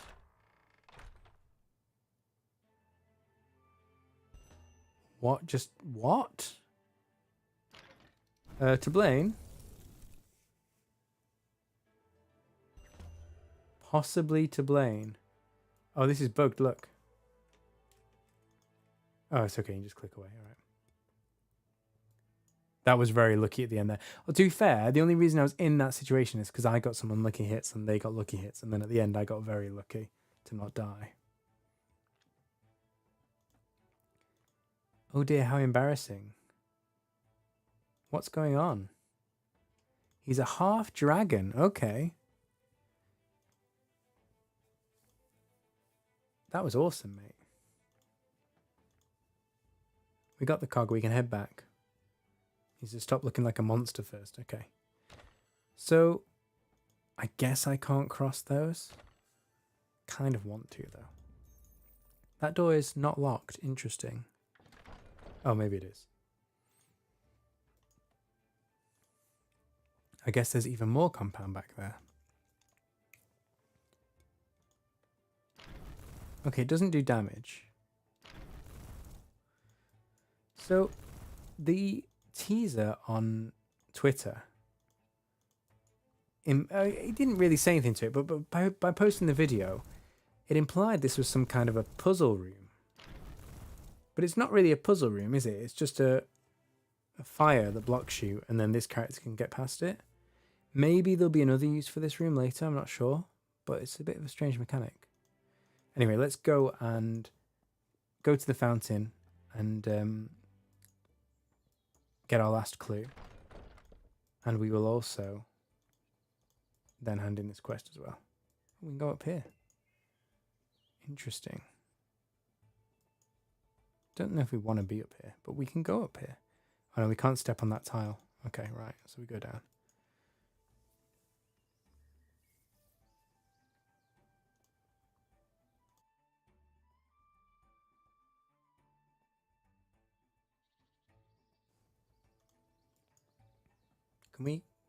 Can we get it back out? How do we get out? Do I go up here?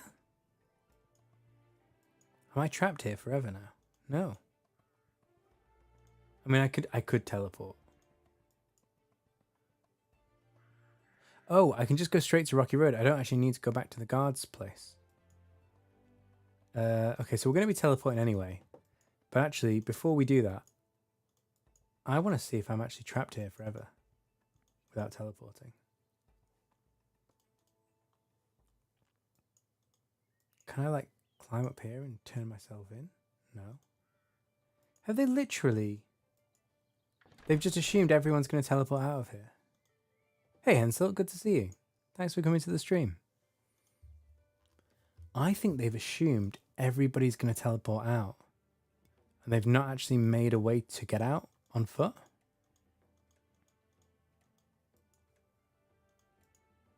How's it going, Hensel? You still enjoying the game?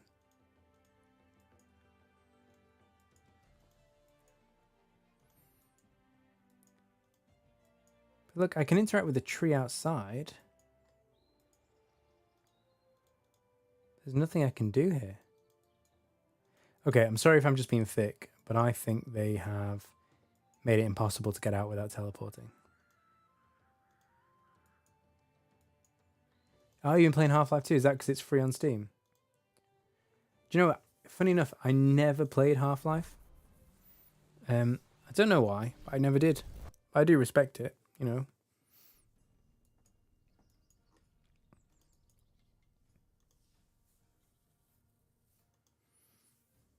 Yeah, I've still got so much to do on Brighter Shores, so I'm going to be playing this for a long while. We do have RuneScape raids at the end of this month, which will be my first ever raids. So I'm going to be doing that. I'll be making videos and streaming it. But yeah, it's going to be a balancing act, really, because I really want to play Brighter Shores as well. So yeah, I'm definitely not going to play Half-Life. I'll be playing Brighter Shores and RuneScape really this month. Oh, really? You watched the documentary? Was it good? Right, let's get a Hopeport XP potion while we're here. We'll use it when we cash the quest in. Oh, no, that's not Hopeport. Hang on. Here we go. I'm going to take 2 just in case I waste one. Right, now we need to run all the way around to where the dwarves are.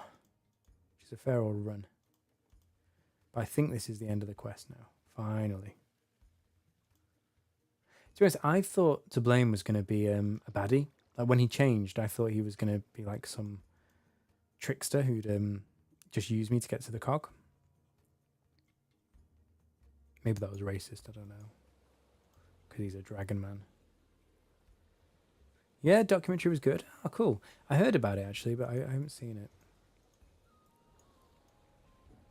I did watch a really cursed YouTube series of multiplayer Half-Life. That was definitely interesting. Right, how do we get up there? This way? Yeah, this way. Okay. Oh, it's so nice to have these rifts. Can't believe I went so long without having them.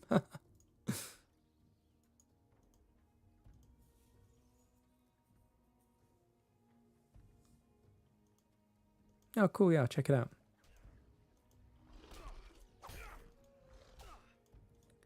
Righto. Also, I guess this is one of the side quests, right? But there's an out-of-place rock and a large slab of rock there, so you know it's a secret entrance of some kind. Yeah, Gmod wasn't something I played. I did watch the Yogscast Trouble in Terrorist Town series though. That was great. Still going as well. Okay, right. We're gonna drink this potion so that what happened last time doesn't happen again, where it suddenly ends the quest before we drink the potion. So let's drink this, and I think this is the end of the quest. I've got the golden cog. Yes. Look at that. Access to Stonemore Hill. Oh, and a load of detective XP. That's nice. I wasn't expecting detective XP.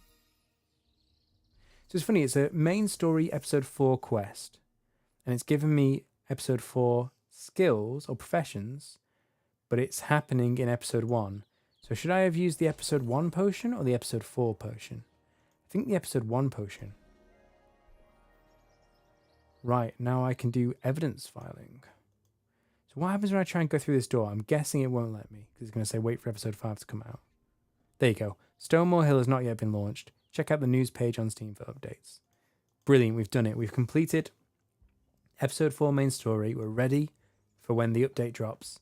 We can go straight to episode 5. It's going to be amazing. I don't know when that will come out, but I think it's soon. I'm pretty sure.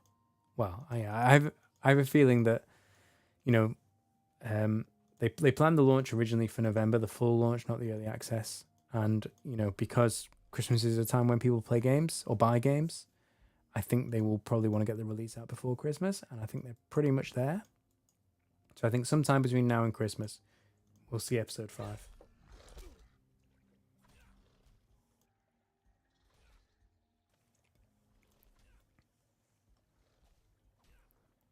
Ready for the shores of brighter lands, exactly. Okay, so question is, we've now completed the main story, which is excellent. What do we do next? Do we want to train? Should I do some of these professions? Or should I go do more quests? What would you guys prefer? I mean, the quests will probably involve training anyway, but training or quests, what do you reckon? Oh, my potion ran out.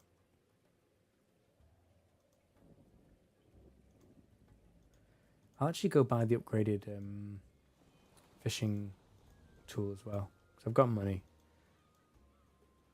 I might as well, now I've unlocked it. Mezagoto says, you think they're working on episode 5. He did a tweet yesterday that he was taking a break on quality of life to work on content. Ah, okay, yeah. I mean, they did a lot of quality of life stuff straight after launch. I mean, the thing that gets me is they said they wouldn't consider the game as ready for launch properly until it had player-to-player trading and PvP. And then quite late in the day, they said, well, first they said, okay, PvP is not quite ready, so we'll go early access. And then they said, oh, player-to-player trading isn't quite ready, but it almost was ready for the 6th of November. And then they said they're going to launch all together episode 5, player-to-player trading and PvP. So I think it's pretty imminent. I mean, it would be silly to wait till January, wouldn't it? Because people are going to want to buy and play over Christmas. Yeah, maybe I'm completely wrong. I don't know. Right, let's buy this spear. Okay, good. Because if you enchant them or upgrade them, they keep their XP boost, which is nice. Okay, guys, let me know. Shall we train professions or shall we quest?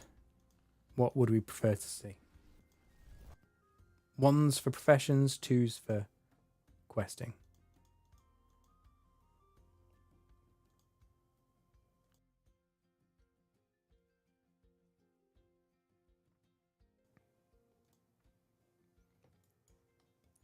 Yeah, that's true. Some kids will ask for Steam cards for Christmas. Yeah, let's pay for subscriptions, exactly. So if you've got a new content coming out, it makes sense, right? Why am I here? Oh, I wanted to store this potion.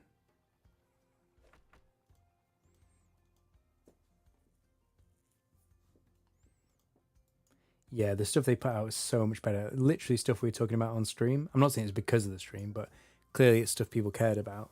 And the next day, or even that day, they updated the game to include those things. It's amazing, isn't it? Right, let's go drop off this rainbow water where you guys decide. If we don't get a consensus on training versus skilling, I will go and get my fishing up just to get rid of this fish in my inventory, to be honest. I've said this before, but that's really why I'm so positive about this game. Is, you know, the game itself is good and has a lot of potential, but just the fact that the developers react so quickly and listen and care about the game, you know, that really is the secret sauce, I think.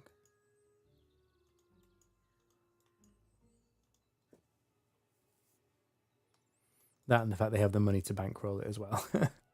Because, you know, you get a lot of passionate developers who have to go out to investors and, you know, the investors just steamroll them.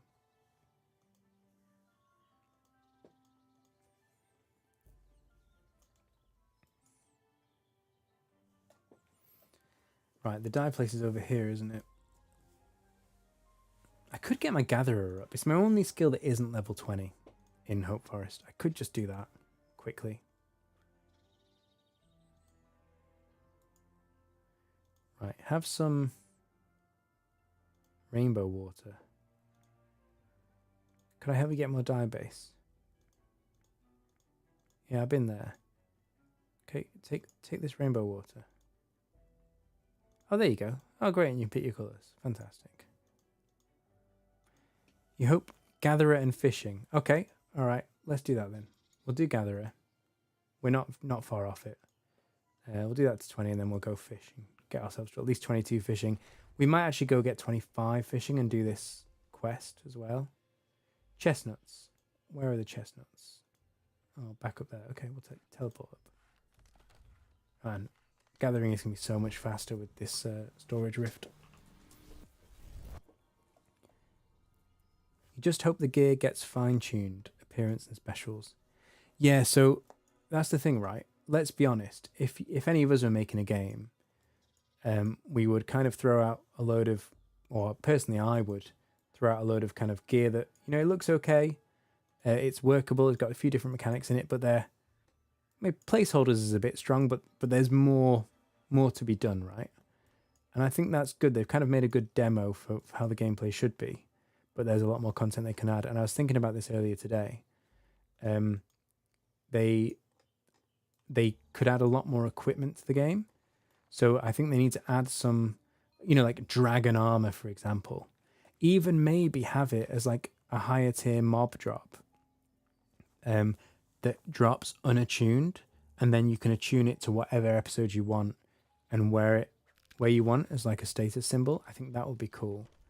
But yeah, certainly having more unique drops, and also having, like, you know, not just the same helmet reproduced at different levels, and even helmets that are technically different looking very similar. If they could just you know, have some unique mob drops, maybe stuff that you can't craft yourself, and then that will give you an incentive to boss or to kill mobs. Yeah, back in the Viper Pits, man. I hate these Viper Pits, but the chestnuts demand it. So here I am.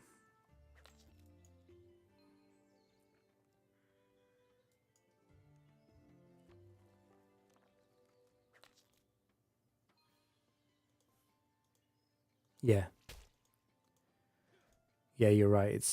I mean, the thing is, right, to get the game out and to, you know, get people playing it, they could have spent another 2 or 3 years making more, you know, unique equipment and unique mobs and unique harvesting spots.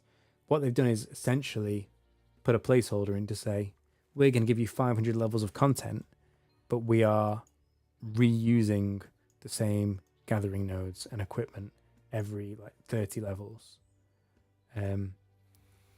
But I think that's just a necessary evil to get the game out. And I think, you know, we've got years worth of development ahead of us.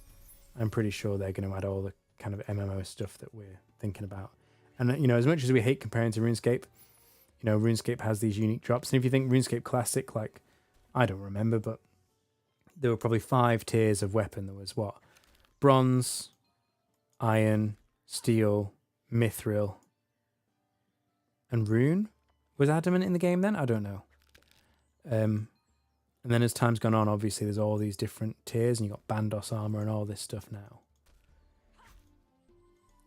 So I think the same thing will happen here. You know, you started the game with like a basic level of tiers of equipment. You know, there's probably, for each class, I'd say there's 4 or 5 different types of equipment. You know, and as time goes on, they will just build on that, right?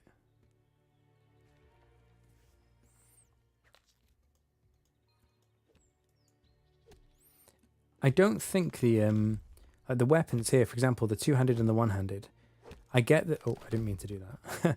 I get the one-handed lets you use your shield, but other than that, I don't think they're different. I mean, the damage is slightly different, but the I would expect the two-handed to attack slower, for example, and I don't think it does. And it'd be interesting to see them add different characteristics like that. Maybe they already have, in which case, correct me. But like, there's lots of different ranged weapons you can make in episode 4. And to me, they're all, mechanically, they work the same way, but have slightly different stats or do slightly different damage. It'd be interesting to see like, oh, throwing knives attack faster, but do less damage. And, you know, this thing attacks slower, but has more ammo, and things like that. They could make each item a bit more unique in not just the stats, but how it actually plays mechanically. Yeah, you're right. At the moment, it does feel the same. Like when I get equipment, I don't care. I click equip and see if it generally looks better than what I've got, and then I immediately forget about the old equipment. Like it doesn't stick in my mind at the moment. The game is, at the moment, I think more focused on the quests and the skilling. But the mobs and the equipment, all that stuff is really quite easy to add. It's just content. It's just what's the word I'm looking for? Quantity. I think they've prioritized quality over quantity. So, they've tried to get the gameplay right up front. Yes, there's some things they need to change and add. Oh, finally we can get bone spikes. Where are they? So yeah, I think they've focused on kind of getting the core right, and then they can add more quantity later, more weapon types, more mob types, more equipment types, all that kind of stuff. Right, streaky bone spikes. That's over by the crystal, right? Yeah, okay, cool. What's the fastest way to get to the crystal? Oh, through the Viper Pit. Okay, I'm going to do it. I'm going through the Viper Pit. Fine. I think there's a storage rift here as well. There is. Oh, this is perfect. So we'll drop off all of our chestnuts, and we will then harvest these bones. And the bones I can use for the bone right skill as well. Breadth versus depth. Yeah, that's it, I think. That's a good way to put it, Matadorian. Thanks. And that's what he said in his post, didn't he? So, they're touching the bases and they're filling out the world, or they're kind of giving you the scope of the world and the scope of the professions. And then depth-wise, each of these professions, each of these equipment, each of these mobs just need more variants added to them, don't they? Which you can basically get an intern in and say, right, you're new to the team. Your first job is going to be creating a new type of mob, and then they can just do that over time. And as they get more people, because as they grow the team and the game succeeds, then it's kind of just a manpower thing, isn't it? Really, just throw people at it. Everyone designs, an armor set, a mob, and a new gatherer resource, and soon you'll have your world fully fleshed out.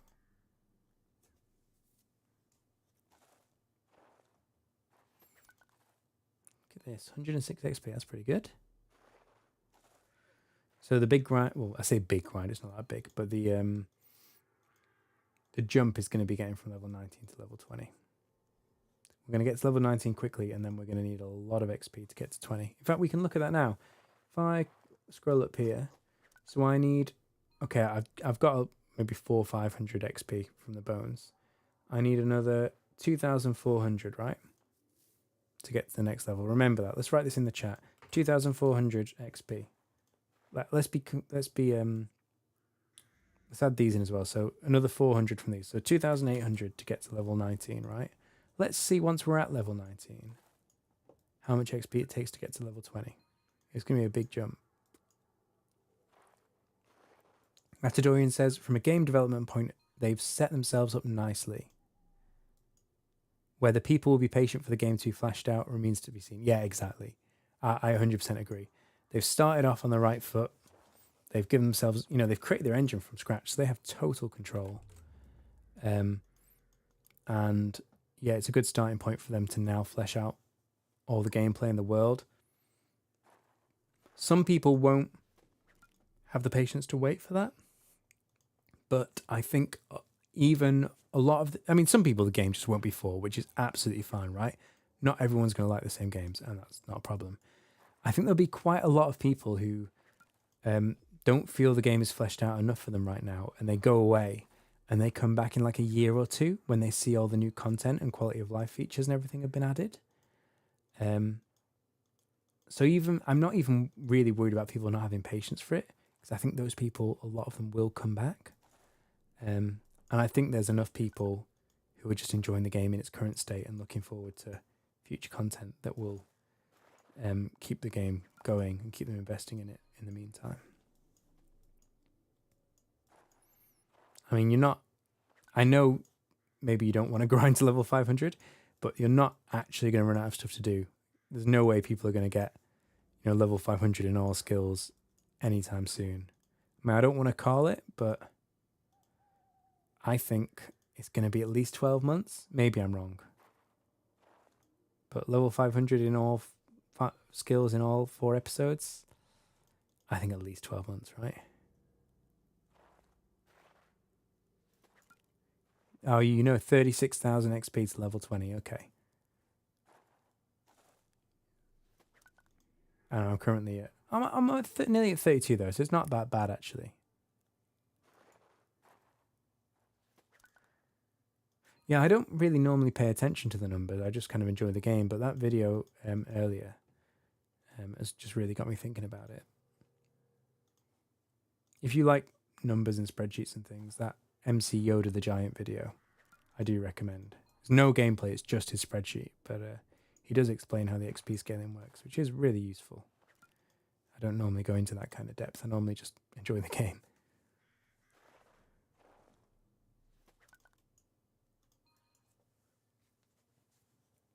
Man, this is a great gathering spot. It's my highest level gatherer node, and it's right next to a rift. Oh, I don't have any slots.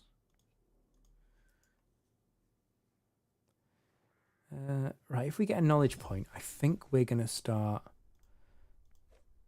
doing some unlocking some stuff, because we've got 3 passive methods now that we haven't unlocked because we were putting all our knowledge points into the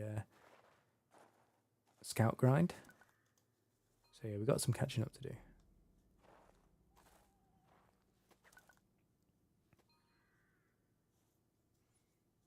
I can't put it in together anyway, or fishing and other things I want to train, so.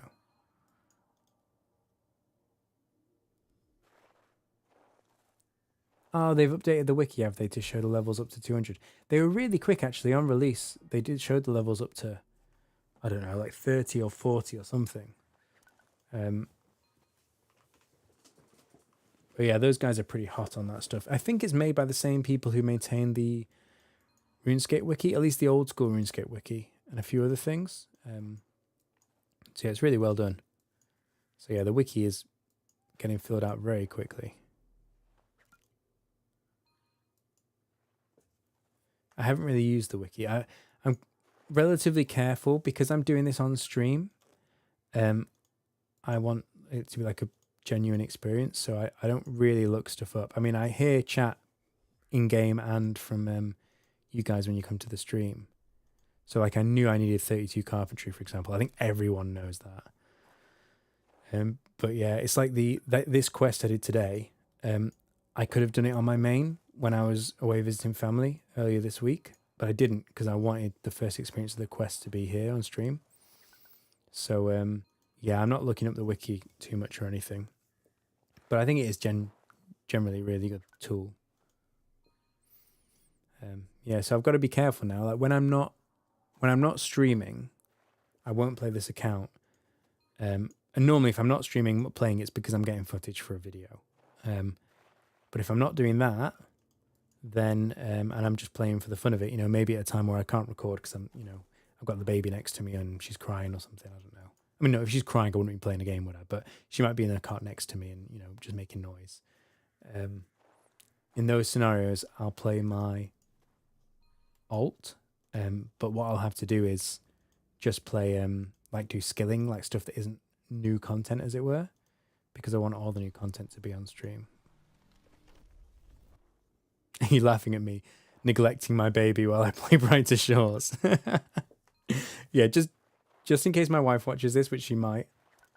I do not ignore the baby when she cries, so I can play games. But yeah, she is actually a really good baby, but she's noisy. Like when she's happy, she's noisy. She's just, she loves to like sing and stuff. So yeah, not conducive to recording, but still very nice.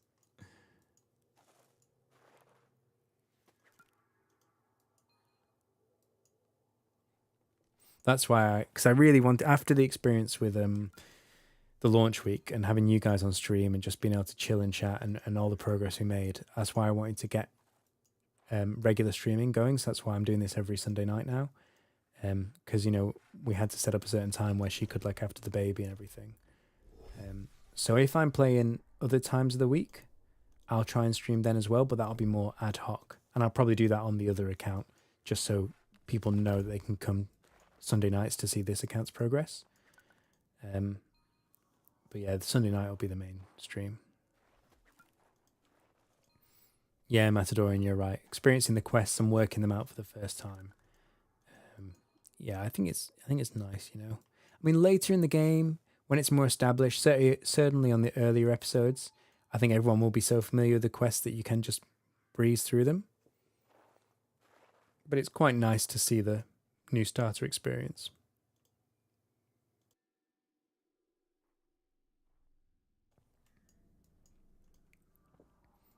But yeah, I'm really torn actually because I've got some ideas for kind of alternative content I want to do on Brighter Shores.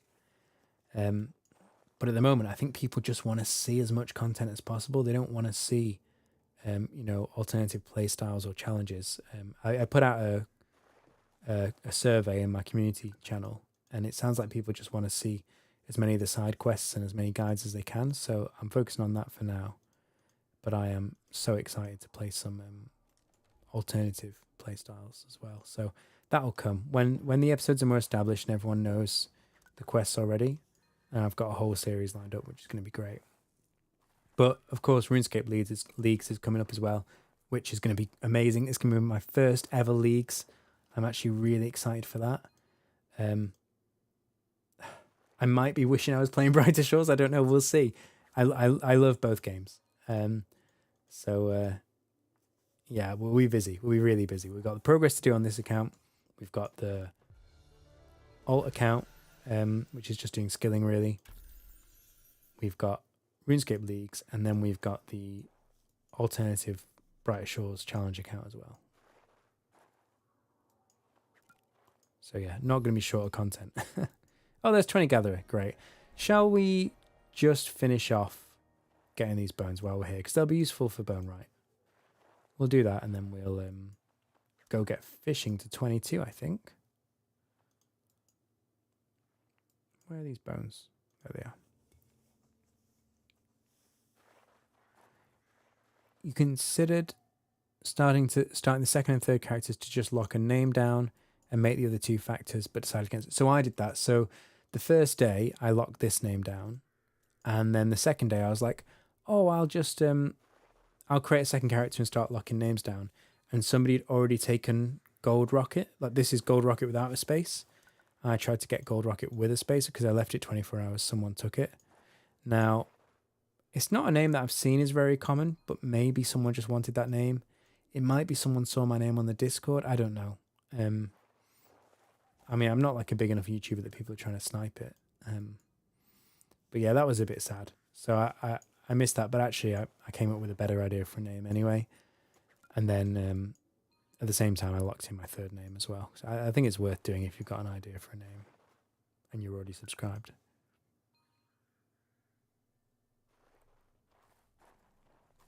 Hensel says, maybe chip away at the progress. That kind of content is inevitable. What were you thinking of doing? So I said at the beginning of the stream, so my third account is called Locked Rocket. So I'm going to be doing a challenge with that account, but that's all I'm going to say for now. I'm really excited for it. It's going to be really good, I think. I've thought it through. At least I think I have. But yeah, we'll show off all the side quests and stuff before we start starting afresh. Okay, fishing, I think now. So we're all 20s in episode 2, which is nice. Or 20 and above. We'll do fishing. We will get 22 fishing so we can delete our little mascot here, which is kind of sad, but you know, everything has its season. And then the question is, do we then move on and get 20 in the other skills, or do we do side quests? So we do, I mean, there's some episode 3 skills I should do, really. I'd like to get Bone Right up because you need that for the quest anyway. Smithing is just sensible to get up because I need it to make gear. I mean, I'm level 27 in Hope Forest Scout, but I can only make level 15 gear. So it makes sense to get that up. Stonemason, if I'm honest, I don't see the point in me training right now, but I feel like I should at least get it to level 20 so I can AFK it if I need to. Oh, cool. I'm glad you like the idea of that. That'll be, yeah, that'll be really good. Yeah, I'm going to see. That poll's still open on my community channel, so I'll see what people vote for, but the early results seem to say that people wanted guides. Why am I coming here? Do I even... What can I fish here? Oh no, Gurnard. Okay, let's do some Gurnard now we got the storage rift. But yeah, I'll see what the polls say. If people overwhelmingly want just guides and like new content showcases, then I'll focus on that to begin with. But this series is going to come out at some point or another. It just depends really how quickly people want it.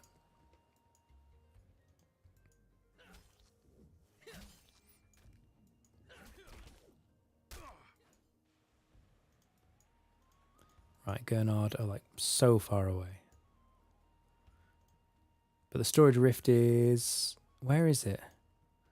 Oh, no way is it. Is it that the closest one? I thought there was a closer one. Oh, it's not even worth doing Gurnard even with the rifts, is it?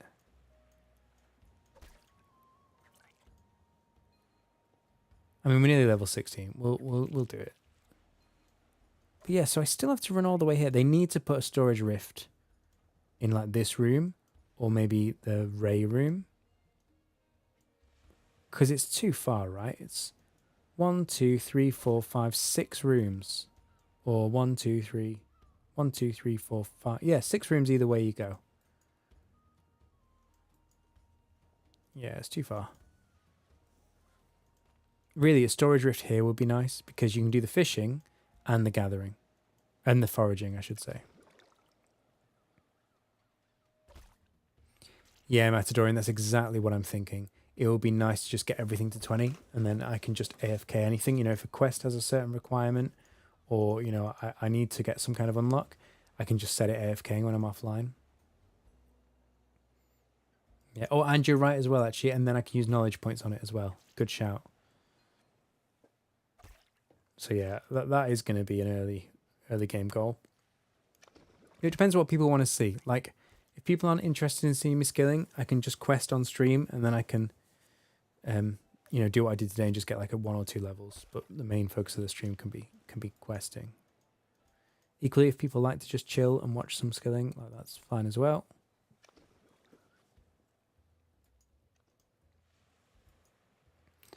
are we going to get 16 fishing before we fill our inventory? I think we are, yeah.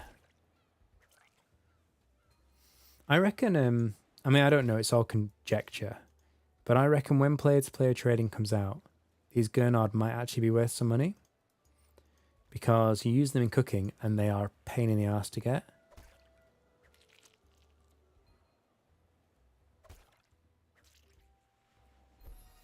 It'll be really interesting to see if player-to-player trading is more profitable than shop trading. I mean, it should be, but it just seems so easy to get money in this game with the NPCs.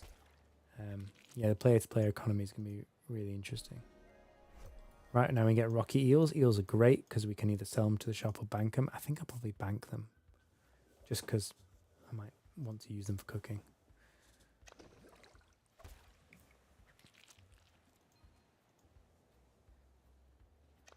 You were worried about storage rifts too, but you think they're strategically placed to prohibit people from leveling too fast. Yeah, I mean, the thing is, right, at level 14, I can harvest Gurnards and have to run 5 or 6 rooms to deposit them. But at level 18, is it? No, at level 22, I can harvest flounders and get more XP per hour harvesting flounders, and I only have to go to the next room to bank them. So I'm not sure if it is balanced. Have they confirmed they're adding GE? I know they're adding player-to-player trading. Is it in the form of a general exchange? I mean, I think that's the way to do it nowadays, right? You can't have people standing in a lobby saying, you know, selling X, buying Y, or whatever. It just doesn't work, does it? Especially when, you know, when things are room based, you're only going to have like 5 or 7, well, in the big rooms you can have more people, but you can have a limited number of people in the same room as you, so you can't rely on local chat. So yeah, they have to add something like that. And we saw the outline of it, didn't we, in Chronopolis? If I scroll out, where was it? Over here, there's a player market to the north and a player market to the south. And they're basically just big empty rooms at the moment. So there's going to be something you can interact with there. I'm not sure how it's going to work, but it's going to have to cross all the instances and have like buy and sell orders.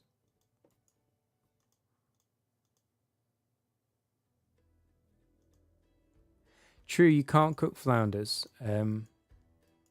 So you can't skill cooking so quickly, but you can still skill fishing. But yeah, you're right. Like then the next example, rather than flounders, is I mean, eels are well, how close are they? They're still. Oh no, they're here, aren't they? So they're 4 rooms from the bank. Although, is there a closer rift? I don't think there is actually.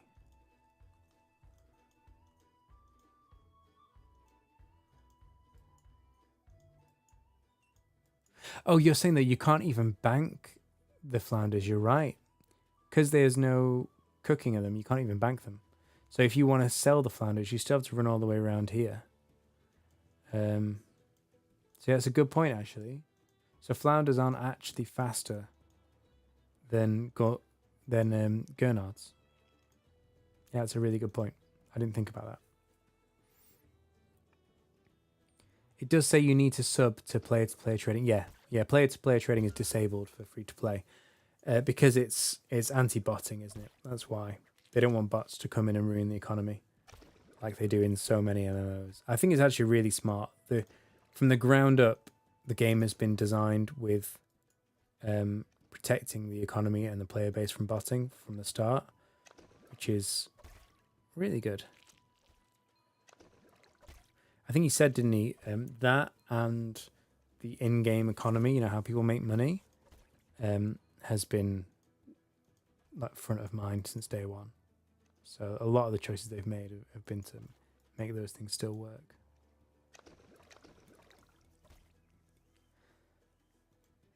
I don't know about dropping. Hang on. Oh, you're talking about the flounders. Yeah, the flounders, sorry, you have to sell or drop. So if you get selling them, you'd run quite a long way still. And dropping them, yeah, obviously you can do more, but you can drop the grenades as well. So you're right. Flounders aren't any better XP per hour than grenades. Interesting.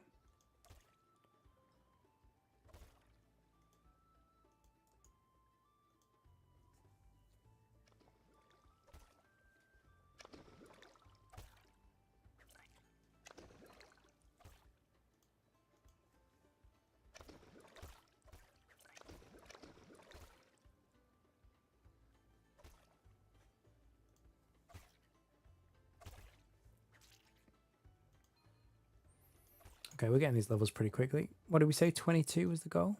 We can do that. At the end of the day, people are going to min-max. I'm just having fun playing. Yeah, that's how I feel like as well. I mean, to be honest, I start a lot of games saying, oh, I'm just chilled. And then I get sucked into min-maxing. But yeah, I mean, you can tell right from the streams, I'm not worried too much about min-maxing. Just enjoying the game.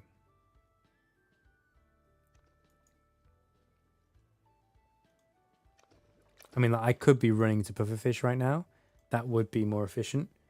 But you know, I'm just enjoying streaming and chatting. Should be another eel somewhere. There it is.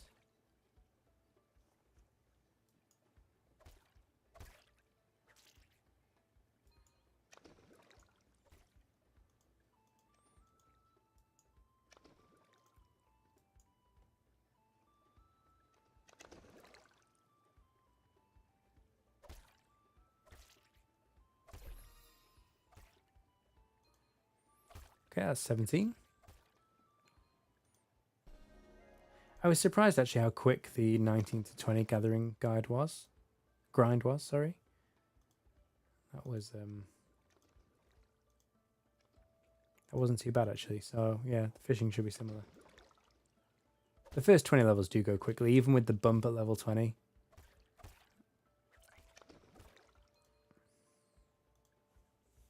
Oh, inventory full. Let's put these in the bank. I'm tempted to sell them, but I feel like I'll need them later, so.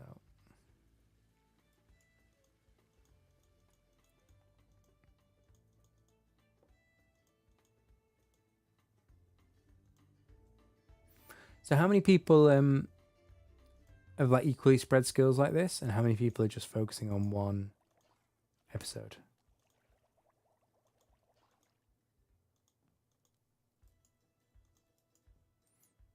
I'm kind of tempted to focus on one episode after I get 20s and everything.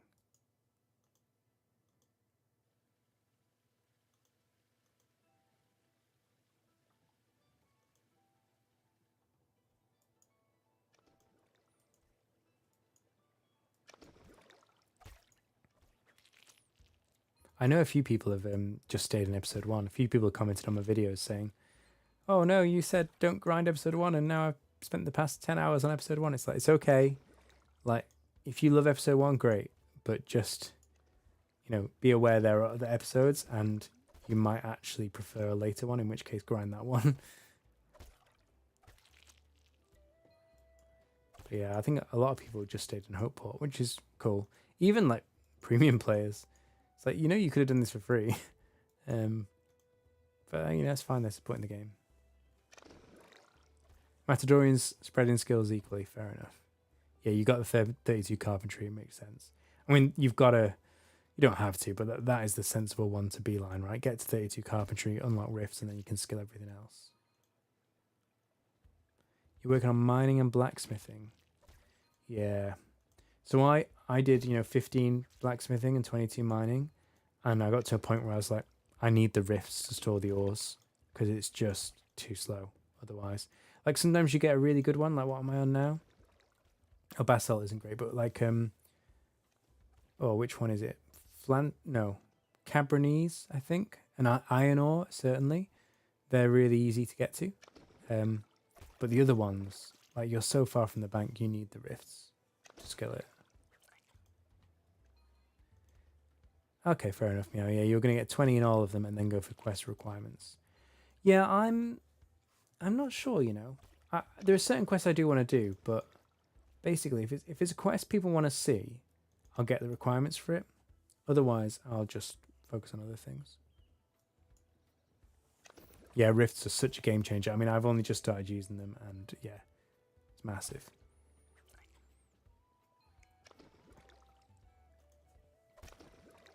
Yeah, it's like hitting level 14 RuneScape. Yeah, something like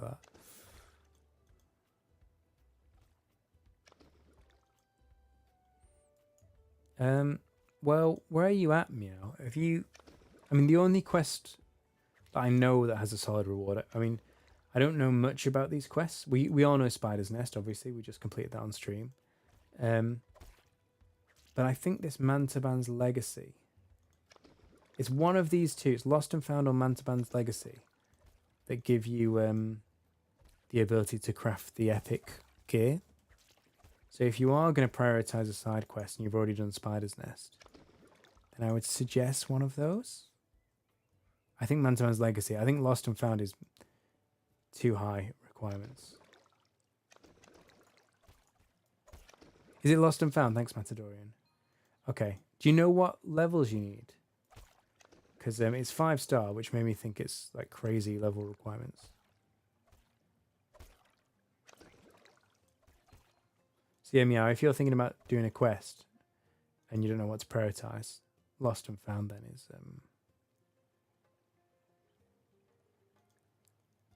the one, I think.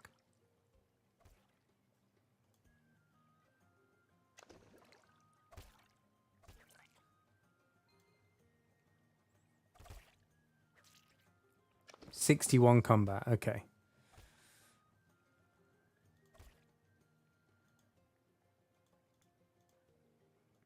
Oh, I'm full.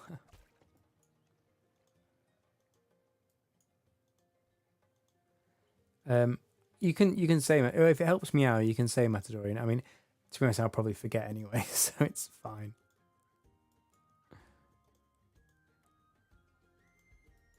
Yeah, okay, so it's pretty high requirements then, all right. So it depends, you know, if you want to lock in for that kind of grind, you know, go for it.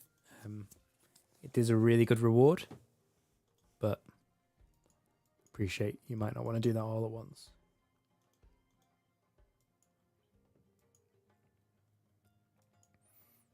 They really do need to do something to make the other professions that's not for your class worthwhile. I know they're quest requirements. Maybe it is already in the game behind one of these side quests, but I've just got no incentive to train stonemason at all. Other than for, like you say, the Lost and Found quest.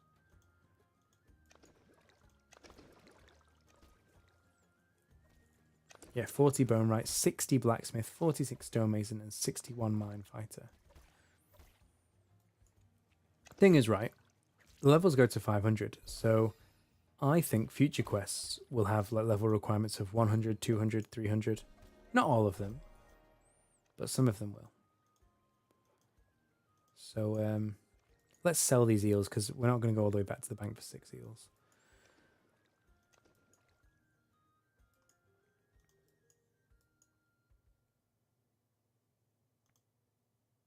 Oh, don't say, I nearly sold my flounder. Would have been heartbroken.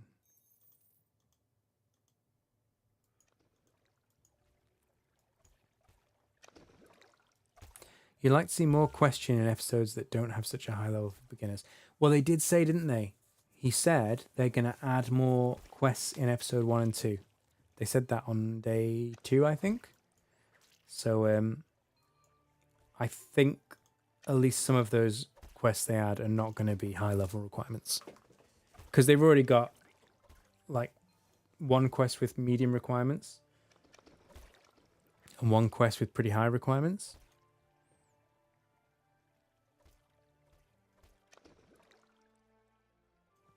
So yeah, I don't think the new quests they add are going to have more high requirements. Some will, but I think there'll be some accessible ones as well.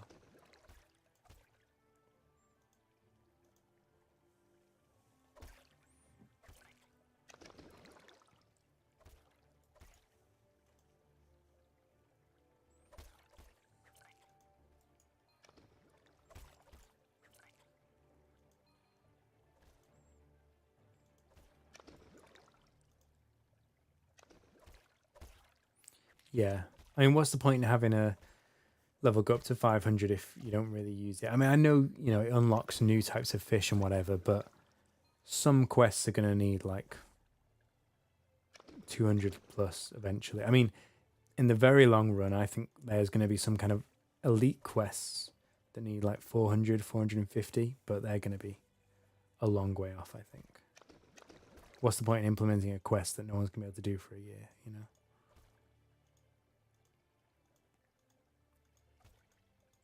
I missed one of the pufferfish.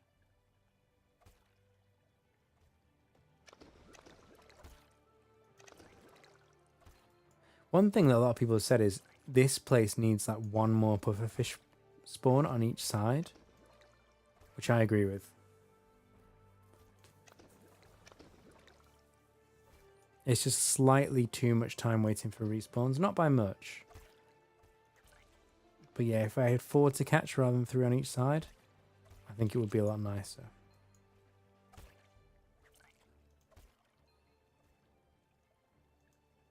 It's so nice seeing this at the top of my quest list, episode 5. It's just upsetting I can't do it yet.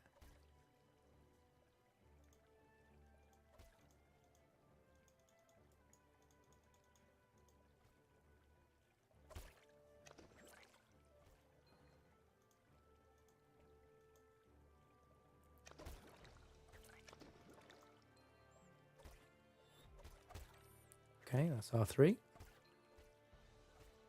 Yeah, we are getting through this pretty quick. We're not just going for 20 though, we're going for 22. It does slow down at 20. Oh, we're full. Let's go sell this stuff. We're nearly a knowledge point as well. Oh, we got so much stuff to unlock actually with knowledge points. We're going to have use for them for a while. Spawns could be tweaked, but I do think they keep in mind the 24 inventory slots. Yeah, it is true. Most things in this game have a divisible by 3 or 4. Like, as in, you know, they'll fit nicely into 24. So, but, you know, if you have 6 spawns here, you know, that's 4 runs, right, to fill an inventory. If you have 8 spawns, 4 on each side, that's 3 runs to fill an inventory. So it still divides nicely.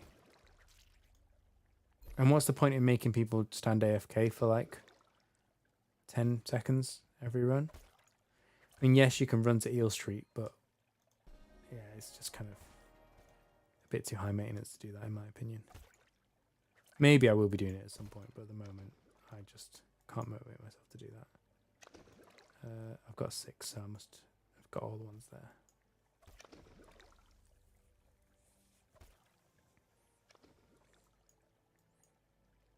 Right, where are these pufferfish?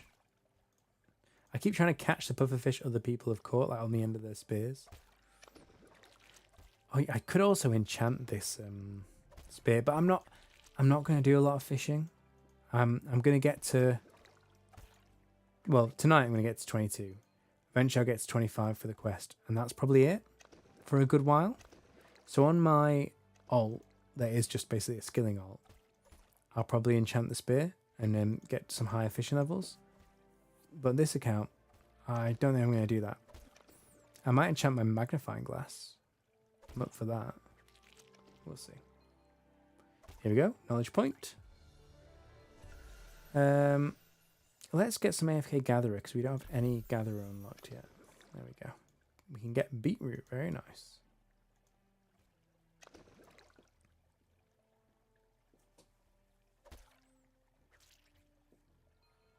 They could just reduce the respawn timer as well. It wouldn't have to be add a spawn on each side. They could just say make each spawn take 2 seconds less to respawn. And that would probably do it. Yeah, underneath the water it is hard to see when the fish spawn. I mean, you can see it. I actually just like drag my mouse around and just see when it highlights it, to be honest. Yeah, I mean, it's not that hard to see, but it's just enough that, you know, if you're foraging, for example, you can clearly see when like, the berries come back on the plant. The fish are just slightly more subtle.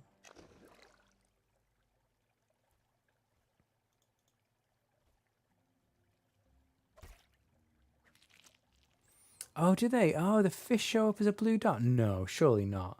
Because the blue dot's for other players, not for other fish. Oh, they get these blue dots. I see. Yeah, yeah, little blue icons to say fish.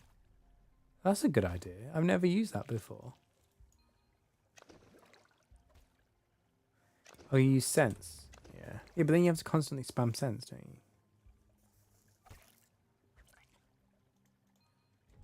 I mean, it works. I never even really thought about doing that. It also works if they haven't spawned yet. You notice that? So I cast sense, and it spawned a second later, and it was still highlighted because my sense spell was still on cooldown. I'm going to accidentally sell this flounder soon, I can tell.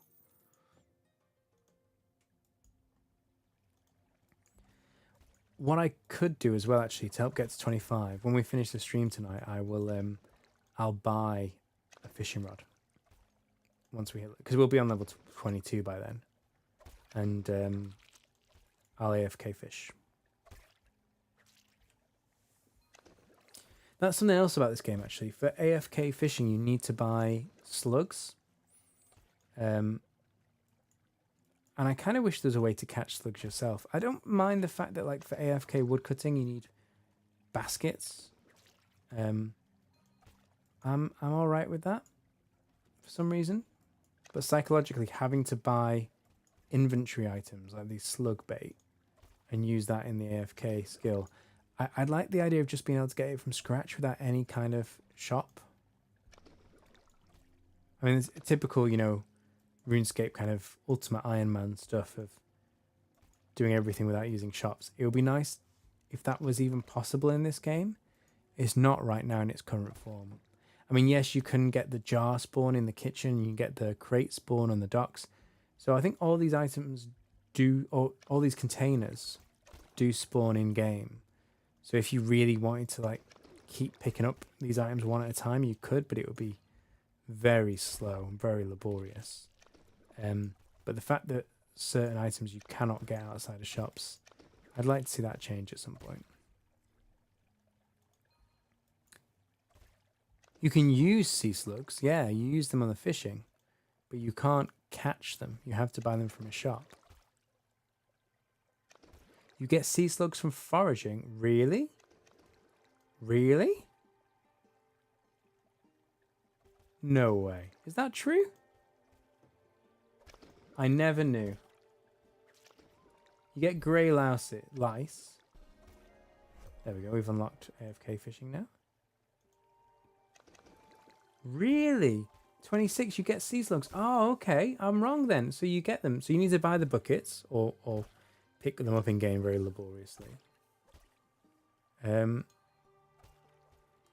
Okay, thanks for pointing that out. That's really good to know. Even more reason to train foraging. I got a pond net already. I skipped secateurs and got a pond net. It's in my... I think it's my episode... No, it's in my tips video. Because the amount of money you needed, and I spent all my money on other things. And the amount of money you needed for secateurs meant I couldn't buy them when I unlocked them. And by the time I got enough money together to buy another piece of equipment, I had enough for the pond net. So I actually had the pond net before I had the secateurs, weirdly. Yeah, I see it's a passive. Yeah. I get it. But I'm not sure I like the fact that you need passives to fuel passives. So, like, woodcutting is a good example. So I need to do 10 hours of coarse hickory branches, AFK, in order to do 10 hours of chopstick, hickory cutlery, AFK. I understand why it's designed that way, but personally, I feel a bit odd about it. I'd like to be able to just gather the materials actively and then AFK them. 2 sets of AFK. Like, having to AFK a significant amount of time just to AFK the thing you actually want to AFK is kind of annoying. Yes, you can buy the ingredients to AFK the thing you want, but I like to be able to get my own. Also, woodcutting is a bit weird because you need ingredients for the chopsticks and the drumsticks, but you don't need anything for the stools. So why would you ever do chopsticks and drumsticks? I'd have to look at the XP drops, but stools just seems better. I'm not sure.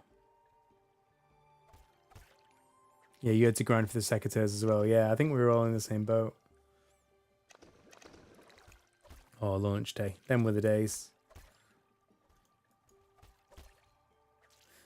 I'm really impressed, actually, the launch went so well. And when the servers went down, which I fully expected, because they always do on launches, I thought, right, that's it. Probably won't be able to play again today. And they were back up after... Well, they were back up quite quickly, but they kept going, you know, kind of freezing. But they were stable again after like half an hour, and there were no more problems. I was really impressed with that. Yeah, exactly. 1 week ago. Seems like ancient history.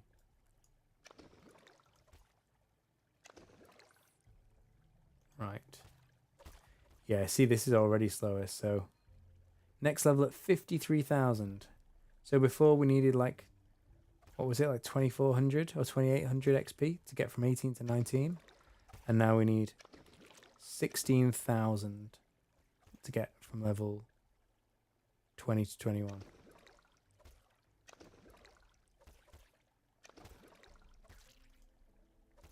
In fact, hang on, why am I even here? Oh, yeah, because the thing I've unlocked is AFK. Yeah, I'm not going to do that. I thought I'd upgraded a new active skill, but not yet. So actually, we're stuck on pufferfish now till we get to 22. I mean, they're a pretty good grind because they're right next to the shop. Oh, I missed one. By the way, I'm using the new camera setting. I don't know if you've noticed. But it used to be, if I walked to the edge of the map, the camera would stay kind of centered and I'd be on the edge of the screen. So you wouldn't have kind of this grey area. But they've added a setting now so you can have the camera always centered on your player, which actually makes it a lot nicer for like editing. When I'm putting my videos together, you might find that like when I go into a new room, on one frame I'm on the edge of the screen, and on the next frame I'm in the middle of the screen. It's a bit messy. So now with this camera setting, I'll always be in the middle of the screen. Do you guys think it's better, or do you prefer it where kind of you wandered to the edge but the camera's still over here? I quite like this, to be honest. I find it less kind of jarring.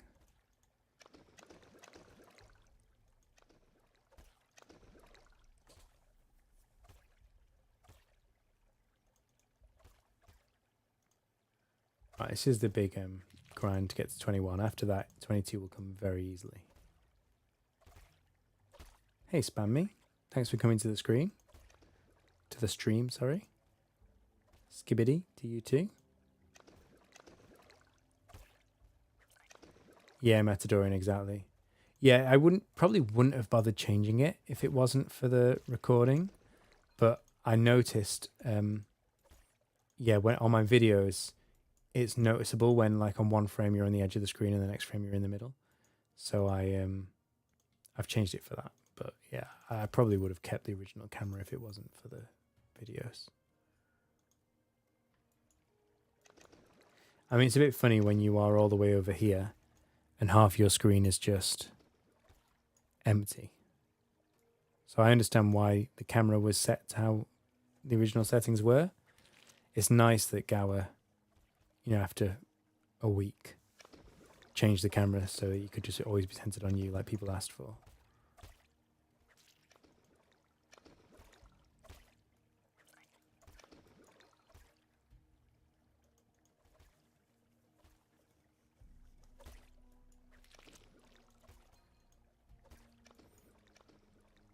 Are you playing Brighter Shores too, Spam Me, or are you just enjoying watching it?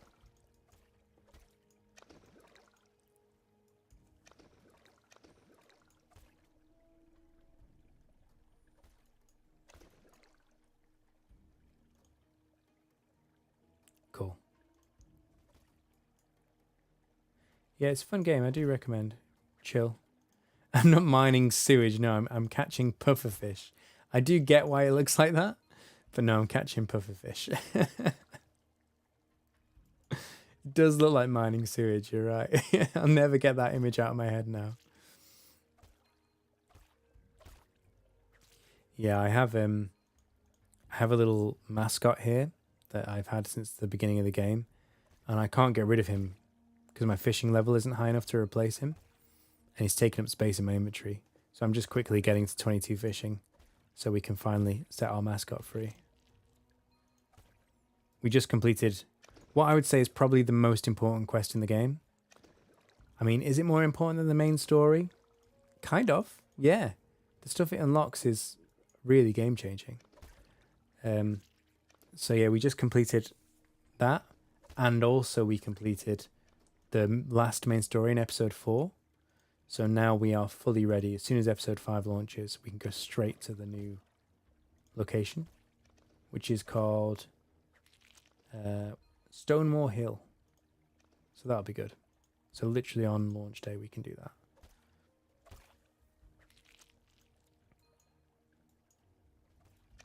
Yeah, pufferfish makes slightly more sense. Oh, do pufferfish live in rivers? Are they not like a saltwater fish? Live in the sea?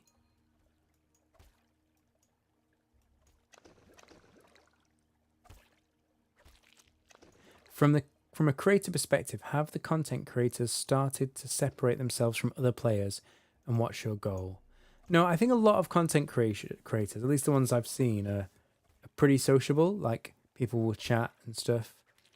I mean, I'm not big enough yet that I have to worry. Like, anyone who adds me as a friend, I accept. Because I think in this game as well, having friends in game means a lot, because you can make sure you get into the same instance in the same rooms. So yeah, I mean, I just accept any friend request, and I'll chat with people quite happily. Most people seem quite sociable.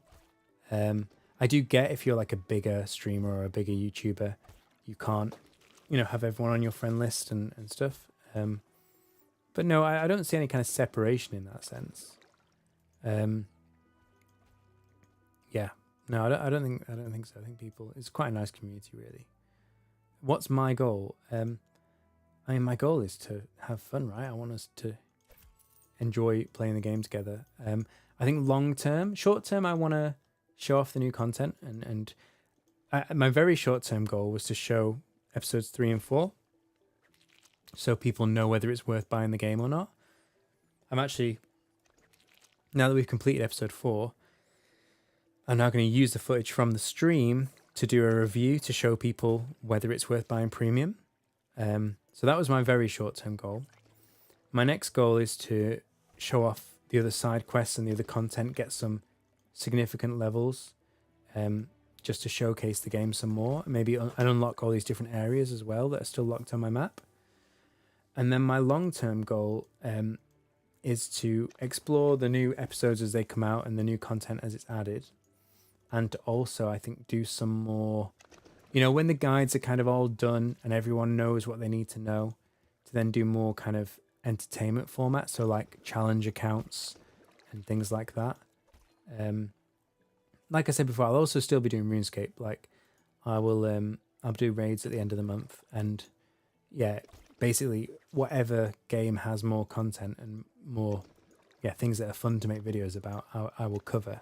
So I think I'll still be making videos on RuneScape and Brighter Shores together for a long time. And then, if the game continues to pump out lots of good content, which I think it will, I'll continue down that vein, just covering new content as it comes out and making like challenge videos and like my locked account. If it doesn't, then I'll focus primarily just on RuneScape. And maybe, if other fun things come out, I'll cover those as well.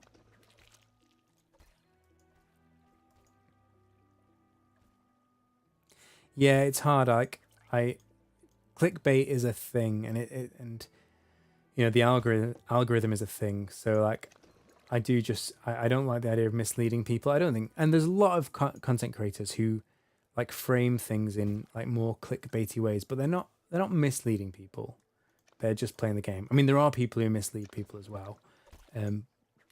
But yeah, you've got to just be smart about your content, and maybe I'm not smart enough. But yeah, I don't like to be clickbaity. I try to avoid that. And also I try to just listen to people and hear what people want, because if other people enjoy it, there's a good chance I'll enjoy it too. So like, that's why I put these little surveys out on my community channel. people tell me, you know, what aspects of a game they want to see covered, or even what games they want to see covered. It helps me a lot because, one, it just points me in the direction of interesting things, and two, at the end of the day, you know, if no one's interested in, you know, I don't know, seeing me grind level 500 gathering, then I could spend hundreds of hours on it, make a video, and no one will watch it, and it would be really tough. So, yeah, I try to just listen to what people want and not mislead people. But yeah, it's a long old journey.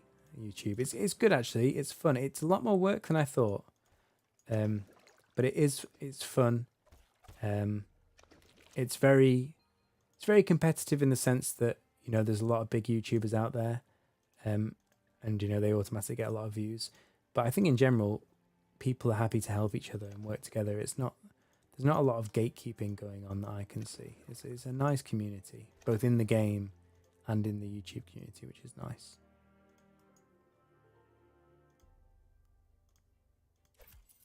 Maybe I just haven't been around long enough yet to have the horror stories, but no, I'm pretty happy with it.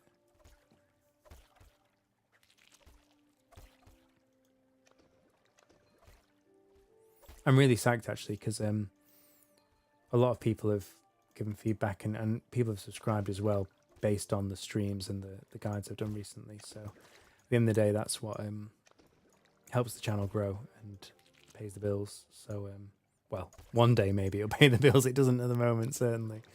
So that's encouraging. So yeah, that's what's made me do more streaming and make more content. So yeah, it's been a really good experience. Okay, we're halfway to level 21. Halfway. It does feel like it's been a while. We've nearly got another knowledge point. It'll all be worth it, don't worry. 22 will be easy. It's 21 that's the tough one.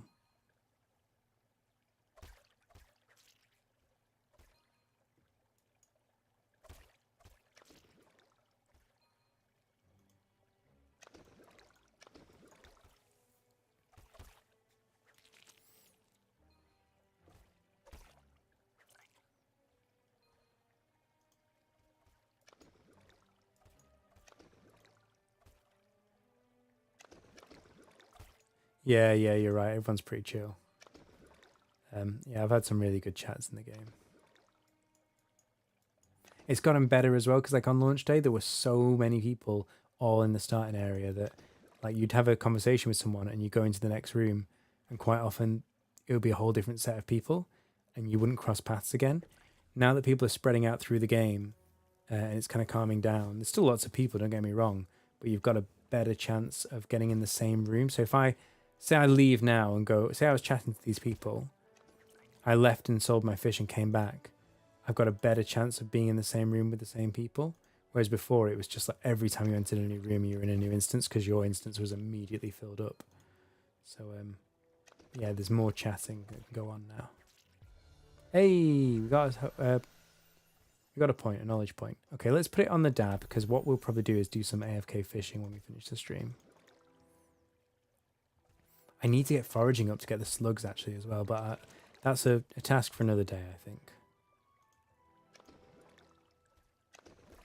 Yeah, spam me. So what it is it's really interesting. So every like kind of grid on the map, you can see these are all separate rooms. And so like if I look over here, you can see this room next to me is grayed out here. And so is this one. So you can still see the room and kind of what's in it, but you can't see the other players. And every room has got like a maximum amount of players it can have based on, you know, how many spawns are in there. So you're not fighting over, you know, the same spawns. And so when you go into a room, if you've got friends who are in that room, like in-game friends, it will try and put you in the same instance as them. But otherwise it just puts you into a room it's populated but has got spaces for you to fill. And that way, yeah, it just means that you're not in a crazy, like on launch, can you imagine if there were like 1,000 people all in this river? It would be weird. So they try and keep the numbers in each room to a sensible level so it's not breaking the immersion. And also it's a technical thing, right? As well, it helps keep the servers more stable. I think that's why the servers have been so stable since the launch. Yeah, combat's different. Like everything else, you're not fighting over these spawns. Like he can't take my puffer fish and I can't take his. But with combat, it's you can attack the same, or you can attack a monster and then no one else can attack it. Yeah, yeah, and the room sizes are very different. Like they said over here, where the markets are, these are quite big rooms here. And you know it's like a big old market, and they use this as an example specifically, and they said the player markets are going to have huge player caps because obviously they want to have the feel of the hustle and bustle of a market, whereas little rivers, they're going to want to have it small because it's only a small room. With the mobs, there tends to be, I've noticed, say there's 6 mobs in a room, I think the cap on players you can have in that room is like 7 or 8. It tends to be like 1 or 2 more than the number of mobs, because the assumption is that some people are going to be traveling through that room and not fighting the mobs, and some will be fighting the mobs. But on launch, because everyone's grinding out the skills, quite often you will find that everyone in the room is there for the mobs. So sometimes, I wouldn't say it's hard to get mobs. It's not hard to train combat at all, but it is noticeable sometimes that people, kind of taking the monster before you can get to it. It's certainly less so now than it was on launch day. But yeah, you can imagine, right? If there wasn't room limits, it would kind of be unplayable, at least for the combat, because everyone would be fighting over the same mobs.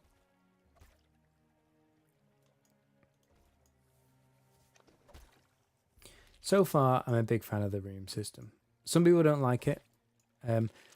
One thing people said was this grayed out area is off-putting.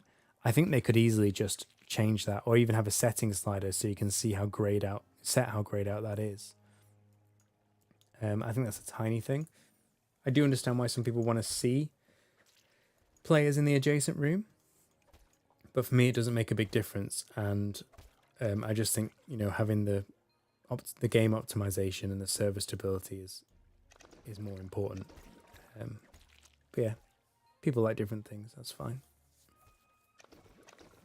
RuneScape chicken farm vibe.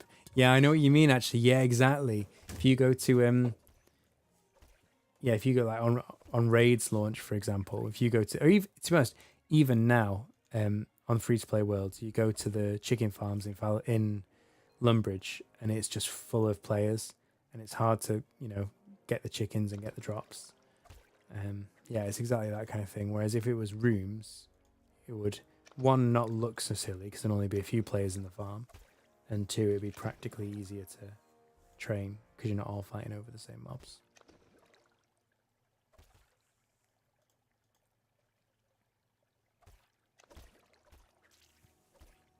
Oh, there we go.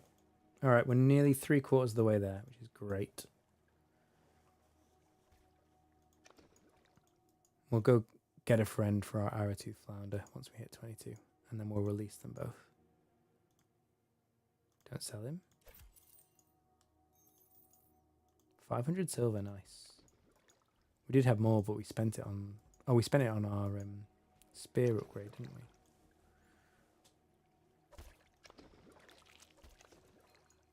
I swear I had more money than that, though. What else did I spend my money on? Can't even remember. Oh, I spent some on alchemy ingredients because I couldn't be bothered going to forage them. Well, it's not I couldn't be bothered, but we were focused on getting the quest done.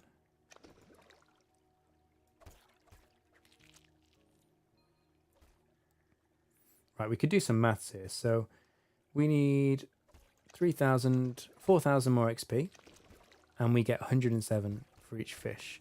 So we need to catch 40 fish. That's not a lot, is it? That's all right, We can do that. It's 2 inventories. Come on, fishies. Have you done any of the co-op activities? I did the wood cutting co-op on launch day. I just bumped into a guy who was also cutting yews, and I said to him, "Oh, do you want to do some co-op?" So we did, and it was bugged. So the yew cutting, the co-op cutting took the same amount of time by the looks of things. as the single player cutting, and it gave significantly less XP. So we were like, what's the point of doing that?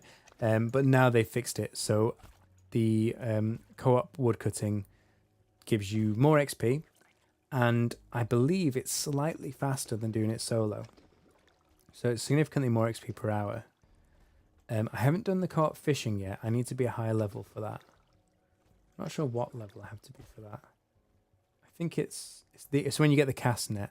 So I think it's this one. Level 28 fishing unlocks co-op fishing. I don't know of any other co-op skills yet, but there might be some. Is there a mining one? I don't think there is.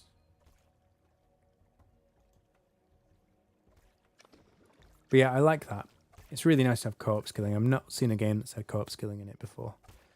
There's a lot more social aspects they could and should add. I think they will.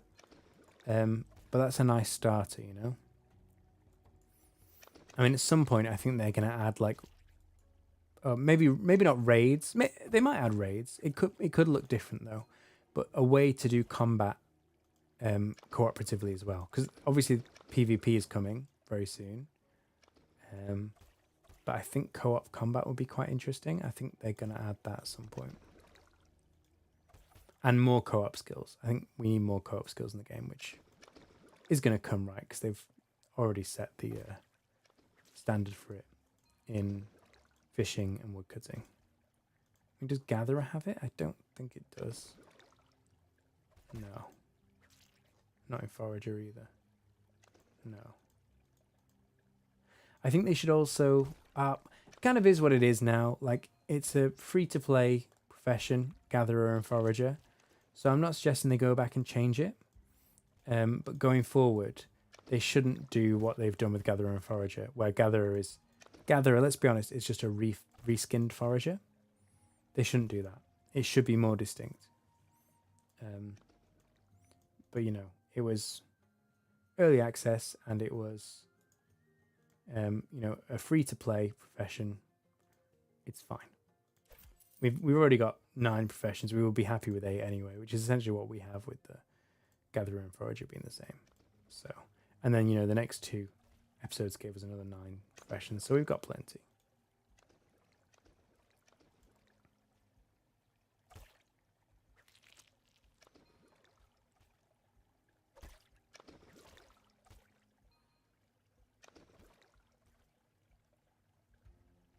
Oh, we're about to hit 21. That came around quickly.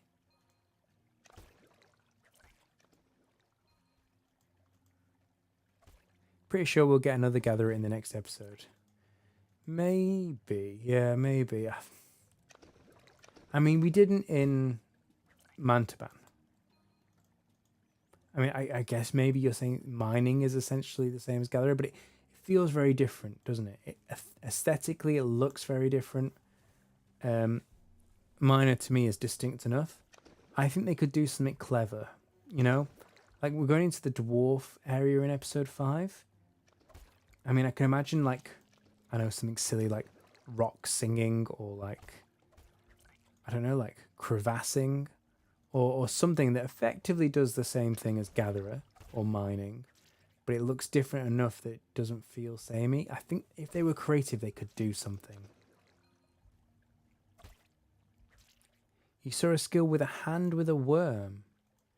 Okay, I see. Yeah, so like, yeah, digging for worms or whatever. Agility, yeah. I don't think the dwarf area is where you would implement agility. I mean, if you look at the map though, right, so the dwarf area is here. There's a ship here. Oh no, hang on. Yeah, no, that's an empty spot where a ship will come. There's an empty spot over here where a ship will come. There's some locked areas over here as well. So they've already got a lot of placeholders in for future episodes. We saw in the last quest that guy was like a dragonkin or something. So there's probably going to be like a dragonkin area. We know there's a dwarf area. I wouldn't be surprised if there's something like an elf area, which is where if they put agility in the game, I think they would do it there, right? But yeah, I don't see agility coming with the dwarf area.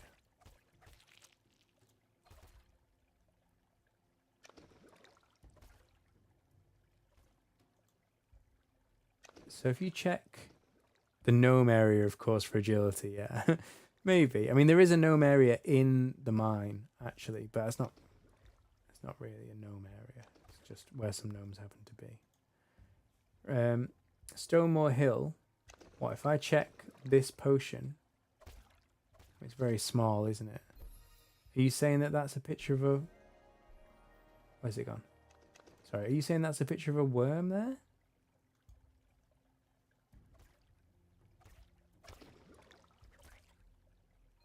If you check potion making, the Stonemore XP potion. Yeah, maybe I have to look in the recipe book because the icon's a bit small here. Maybe if you zoom in, you can see. Yeah, I'll have a look when I go there next. Pirates, Matadorian says. You could do. I mean, there are pirates in the game. In fact, the hardest mob to fight in the game currently is a pirate. Scroll all the way down. Swashbuckling pirate, level 480, is the strongest mob in the game. Yeah, the pirates are over there. But yeah, I think because there's currently a storm going on, like an evil storm that's stopping travel.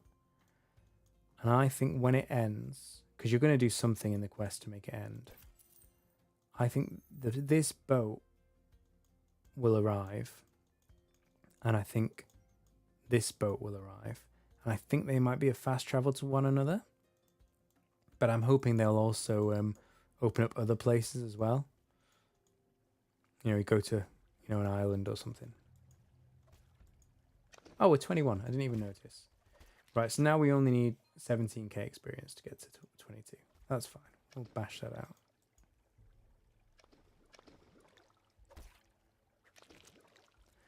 Oh, right. Looks like a helmet with horns. Yeah, this. So that's the symbol for Stonemore Hill. And we know for a fact armor crafting is in there. Because you make leather in episode 4, which you can use in episode 5 to make armor. And I think they've leaked it somewhere as well or announced it. So armor skill is definitely in there. So you'll make helmets and other armor. It's the symbol for the area as well.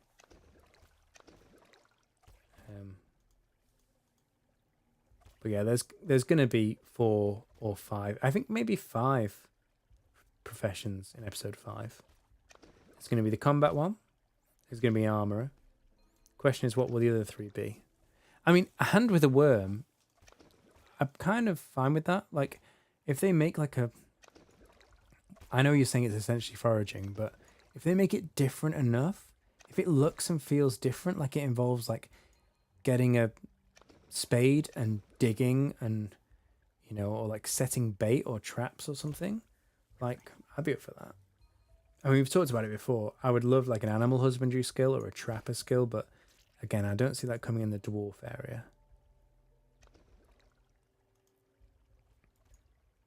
There's a lot they could do. And given how out there some of these skills are, like detective and merchanting, which I've not seen in any other game, I think there's a lot of stuff they could do.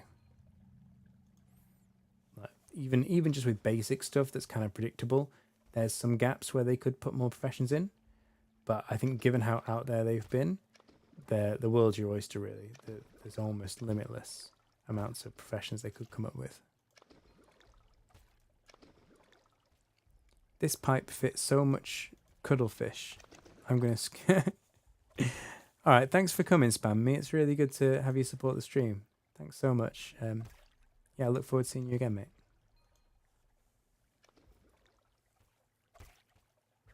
Oh, I see. You're saying for the potion you need a worm and a mushroom. I mean, a mushroom is foraging, isn't it? Let's be honest. What else is it going to be? Yeah. Yeah, I mean, if you basically get a reskinned forager, but you get 5 professions, the way I view that is basically getting 4 professions, which is fine. But yeah, It's like Hope Forest, I see as 3 professions because Gatherer is Forager reskinned. You could argue it's 2 professions because Scout is just Guard reskinned, but yeah, Carpentry and Woodcutting is enough for me. I really enjoy those. Mantaban, as much as I loved it, and at the time I said it was my favourite episode, but now episode 4 is my favourite, I was disappointed in the way the professions work in Mantaban. In the sense that there is essentially, it looks like there's 5 professions, but it feels like there's 2 professions in Mantaban. Because, again, Minefighter is another combat skill, so it's similar to what you've seen before.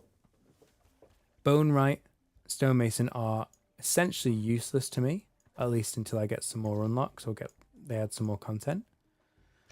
Because I'm a Cryonite, and equally if you're a Hammer Mage, Blacksmith and Bonewright will be useless to you. And if you're a Guardian, Blacksmith and Stonemason will be useless, but also I don't think there's any use for anything you mine either if you're a Guardian. Like, if you're a Hammer Mage, the stones you mine get used for the stone equipment. And if you're a Cryonite, the ore you mine gets used. But if you're a Guardian, it's all bones you've gathered from episode 2 and timber. There's actually no episode 3 gathering as far as I know for Guardian. Or for Bonewright, I should say. So, yeah, it's a bit weird, really.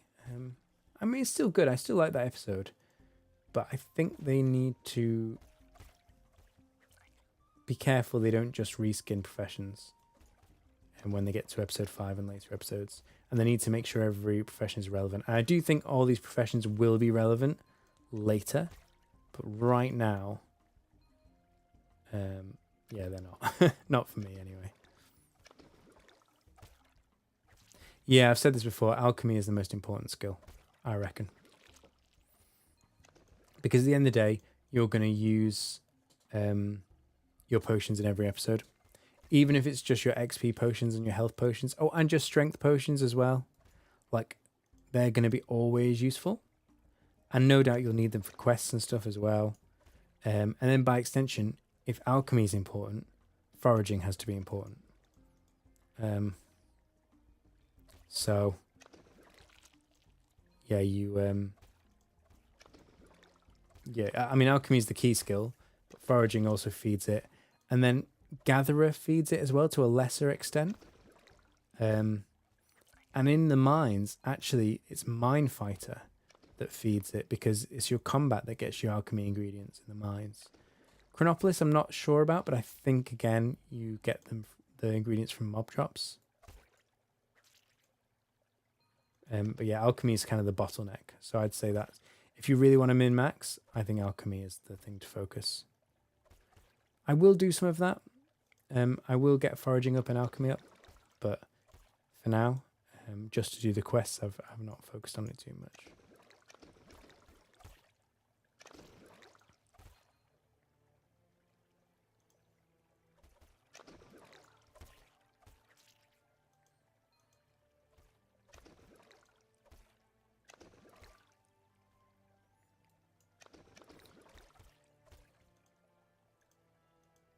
Oh, I missed a pufferfish again.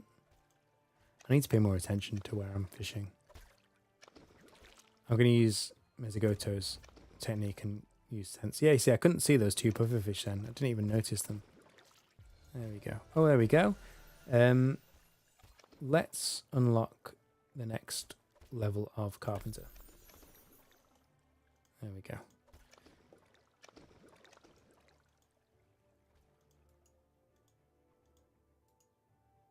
So we're nearly caught up now. There's one AFK skill we haven't leveled yet.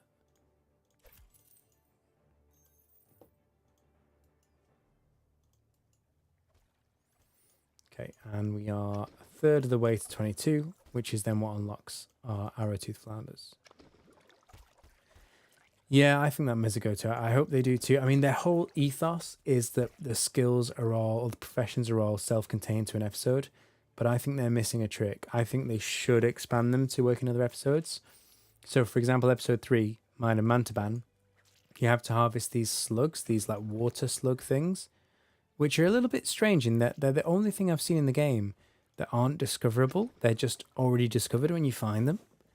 But yeah, you have to get these like cave slugs, which are in the water, and then you fill them with gas, and then you use that as fuel for smithing.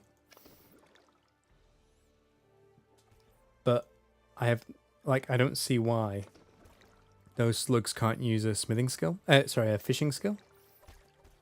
So like, even if it was just, oh, you need 15 fishing to catch them, that'll be fine. But you could even have it so that, at 15 fishing, you catch the lesser variant that holds 100 gas. And at 25 fishing, you hit, the medium variant, which holds 200 gas. And, you could build it up like that as well. That would just be an extra layer of depth, which I think would be nice. So yeah, there's a clear example just in the mines of where you could do fishing. Obviously, you could have fishing spots in the forest as well. And you could have fishing even in the sewer in the city of Chronopolis, or maybe in the countryside bit. So fishing is an easy one I think you could implement everywhere. Or by the docks, actually, as well, you could have fishing. I mean, there's fish by the docks down here. So why not have fish by the docks over here? And there's a few examples of that where I think you could expand the skills out into other areas quite happily. Yeah, I think that would be nice too. Yeah. But it is kind of against the whole mindset behind the way they develop the game, which is every episode is having unique professions.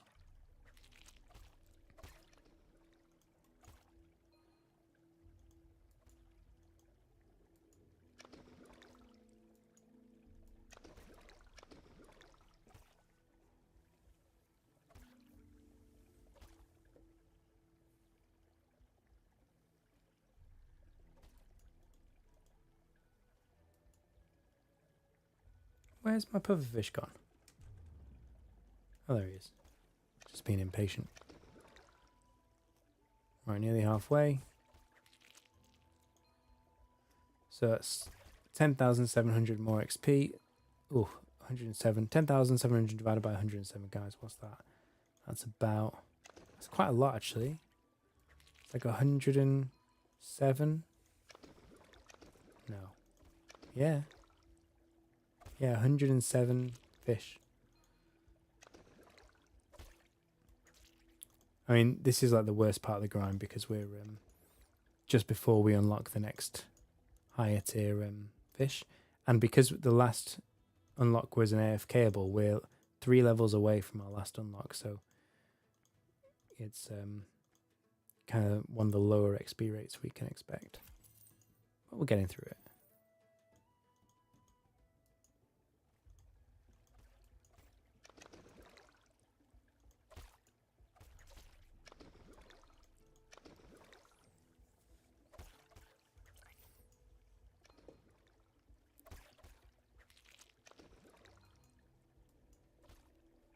By the way, I was trying to work out because I think like everyone, Christmas time is a bit of a messed up schedule and we'll be going to different places.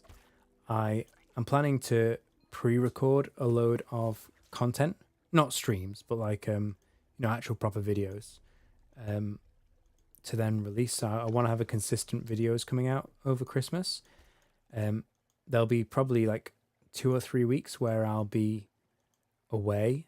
And I think I'll have a laptop and I think I'll be able to record stuff for videos. At least I'll be able to record video. I'm not sure about audio quality. But if I can smuggle like a headset with just a basic mic on it, I was thinking about maybe doing some streaming even while I'm away. Would you guys want to watch that? Or is it just you'd rather have a proper stream like this with my audio setup? Because if I stream on my laptop with my headset, the audio quality definitely won't be as good, and I don't want to produce rubbish quality stuff. It'll probably be fine, but I don't know. What do you think? Is it better to have a couple of weeks over Christmas without any streams but still having the videos coming out, or do we want to keep the streams going even if it means that maybe the audio setup isn't quite as good? We've got like a month and a bit to figure it out, but just interested in what you guys think.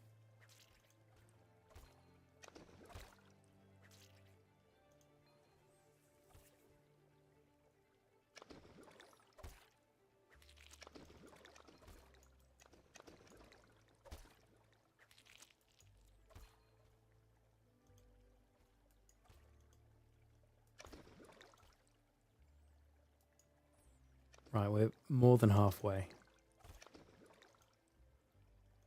Oh, I missed a pufferfish again.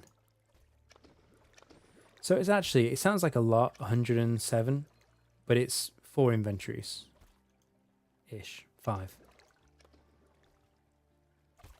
So with the shop being so close, it's not actually that bad. Oh, there's a bucket there, I never noticed. So you can go and get all these item spawns in the game, but I think you would be mad because you need like, well, I guess you don't need that many, but it's nice being able to buy these containers by the 100 rather than like having to pick up a container one at a time. And I don't know how long it takes to respawn. Like if I leave the room and come back, it doesn't respawn. So, yeah, if you were like hardcore Iron Man trying to get your own buckets, you'd just be waiting for ages.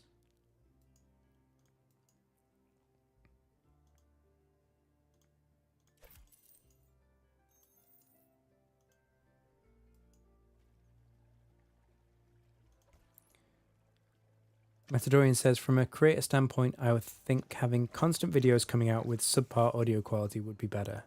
Yeah, well, the videos will be fine. So the videos I'll record on this setup, and I'll just schedule them to still keep coming out. So you shouldn't notice a gap in the videos. They'll still be like roughly every week.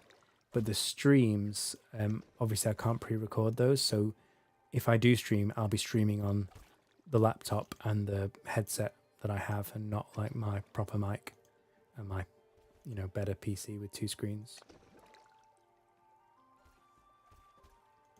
Yeah, so that's the difference between the streaming and the videoing. So I won't have gaps in my videos. The algorithm is a little bit gentler than it used to be. Like you can have breaks, but you're right, you still need regular content. I'm just talking about the streams though, because it's different because we chill and chat every week, which I love. I don't really want to miss that for like 2 or 3 weeks over Christmas. But equally, I don't want to put a stream on and then you guys like hating it because, the sound isn't quite as good, or, it's just not as smooth because I'm just working off a laptop.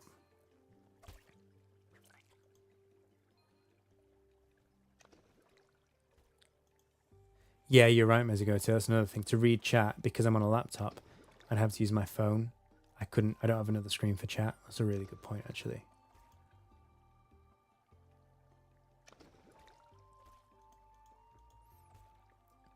Yeah. Yeah, that's true. I might be able to get a second monitor, at least in one of the places I'm going to, which would make it easier. Yeah, true. We could just try it. We could just try a stream and see how it goes. I mean, it's not like we'll be lacking content because I've got a lot of ideas for videos. It's just making the time to, edit them. But I'll have videos coming out regularly, and then if the stream goes well, then we can just keep doing streams all through Christmas, even on a headset. And if it doesn't go well, then we'll just enjoy videos for 3 weeks, and then we'll go back to the regular streaming schedule. Okay, yeah, that's a good idea. Yeah, I think the first one will be... what day is Christmas Day? Let's have a look. So Christmas Day is on a Wednesday. Yes, so Sunday the 22nd will probably be the first awkward one. But yeah, so I'll be streaming regularly until the 22nd of December. And then we'll try out a stream on the remote setup, and if it works out well, then just keep doing that throughout. If it doesn't, then I'll just stream again in January.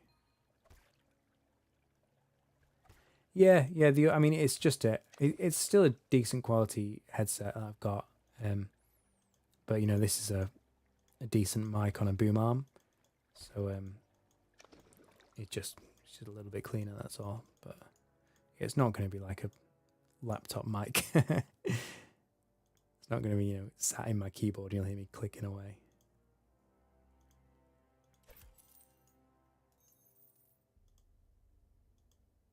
Yeah, you're right. Of course, need to prioritize time with family. Yeah, definitely. I mean, what we can always do as well is, you know, if you know, I am away with family, we don't have to have like a 4-hour stream. We can have like a 1 or 2 hour stream as well.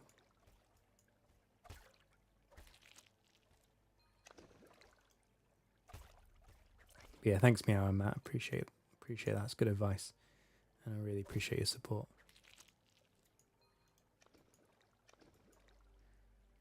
Man, this level 22 is coming on real slow now. I thought we'd get there quickly, but it's taking longer than I thought. But man, getting my inventory slot back is going to feel so good. Like 40 hours of gameplay without any with a missing inventory slot. Ugh.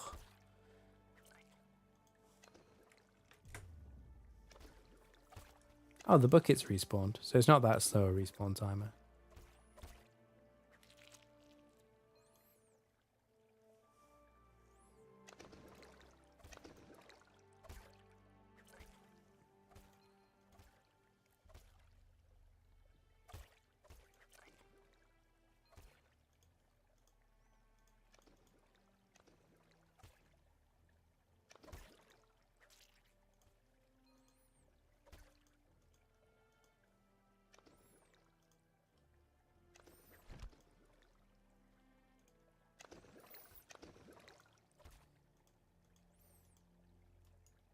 I wonder if Bright Shores will have any Christmas events.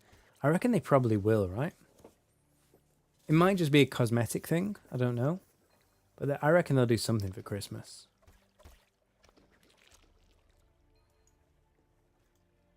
Yeah, I don't think it'll be like loot boxes or anything like that. Yeah, I think there'll be something, won't there? I mean, it's quite a Gower thing to do, right? They had that in RuneScape. Yeah, get a Santa hat. Be worth 1 billion gold in 10 years' time. Party hats. I don't think they'll ever do party hats again. Yeah,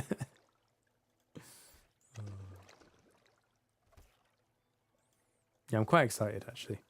Yeah, I reckon they'll do something.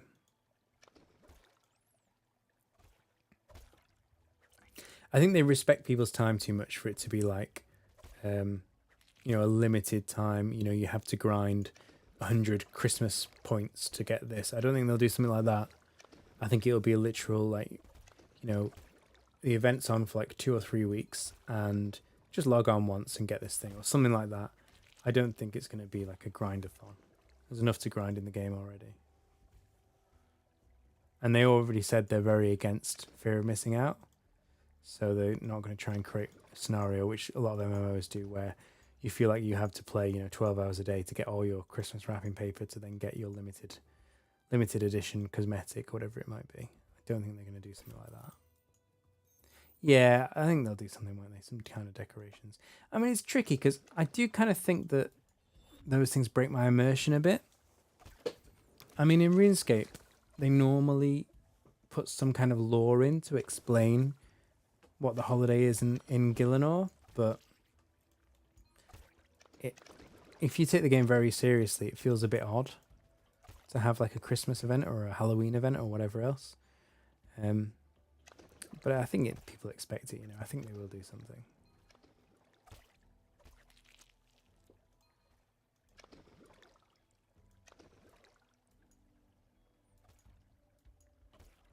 Like, it'd be cool if like they froze the river, for example. Although I don't know how the fishers would feel about it. Maybe have like ice hole fishing.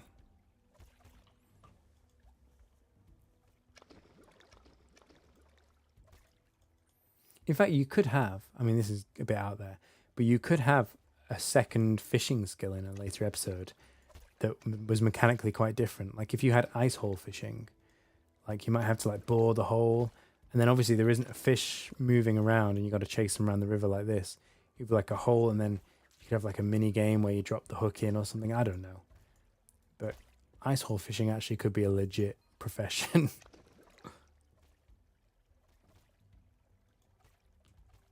I think it's immersion break. Yeah, I think it is immersion breaking to have an event in the world that we can celebrate. At least, like, certainly when it's basically just a shadow of a real world event. Like, this is meant to be like a fantasy world.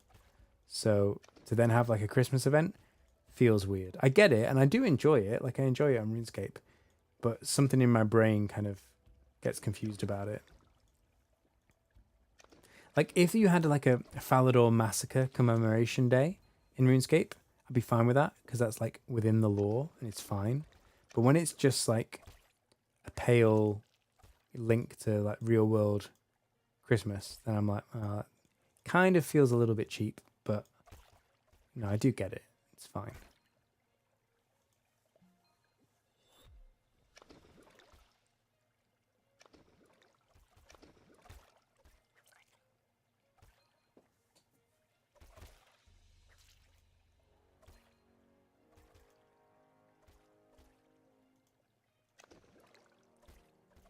I think one of my favorite things like that they've done in RuneScape is Settled's crossbow. Do you guys know about that? So Settled did an amazing series. You probably know him. He's a very big YouTuber. He makes amazing old school RuneScape content. And he did a series called Swampletics, where he was locked in Mauritania, and he well, no spoilers, but he did a massive grind. He did really well, and then he had some hardship where he lost his rune crossbow that he worked very, very hard for. And they've now put in the game, you can go and see his broken crossbow over by the haunted mine in Mauritania, which is amazing. And you can right click and investigate it or whatever, and it'll tell you like a little info card. It's really good. Which is a nice, hat tip to such a dedicated content creator.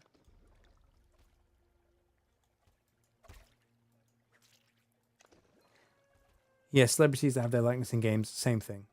I just don't see the need. I mean, celebrities don't do anything for me anyway. So, I mean, it doesn't bother me that much, but it doesn't do anything for me. And yeah, it is kind of immersion breaking to just see a face in real life suddenly in your game.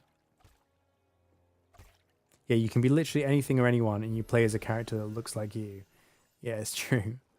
Right, let's unlock our last AFK skill that we've got. Nice. Oh, we're 22. Really?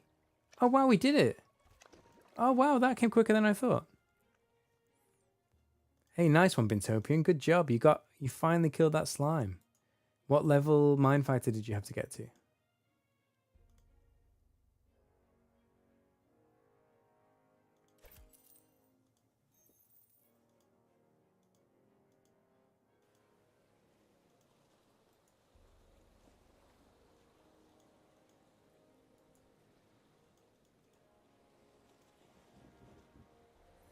Meow mostly only plays RS3 now.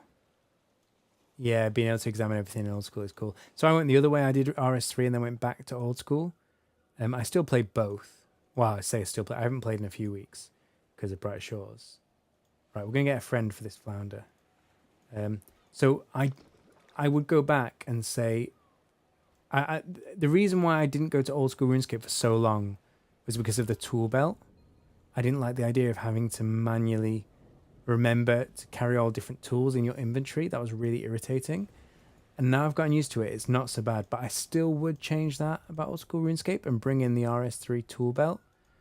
But in general, yeah, I love old school RuneScape. It's great. Bintopian says 35. You died 5 times at 35. Oh man, that sounds rough. Okay, right. Our Arrowtooth Flounder actually has a friend. I feel like we can't sell him because he's Too precious. We now know these things are identical, right? This is the one I got when I started the game on launch day. This is the info card. And this is the one I just got now. It's the same, right? So we can replace him if we ever need him again. I think we set him free in the ocean. He's been with us on this journey for so long. I think he's earned this, right? Let's take him out here. We'll leave him with his fishy family. Be free. Thank you for your comradeship.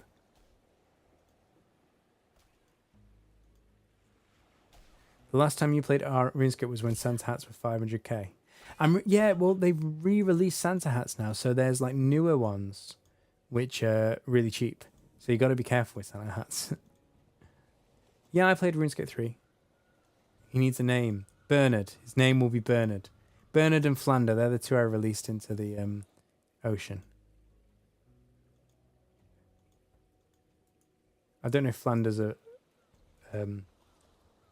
real name, but yeah, Bernard and Flander.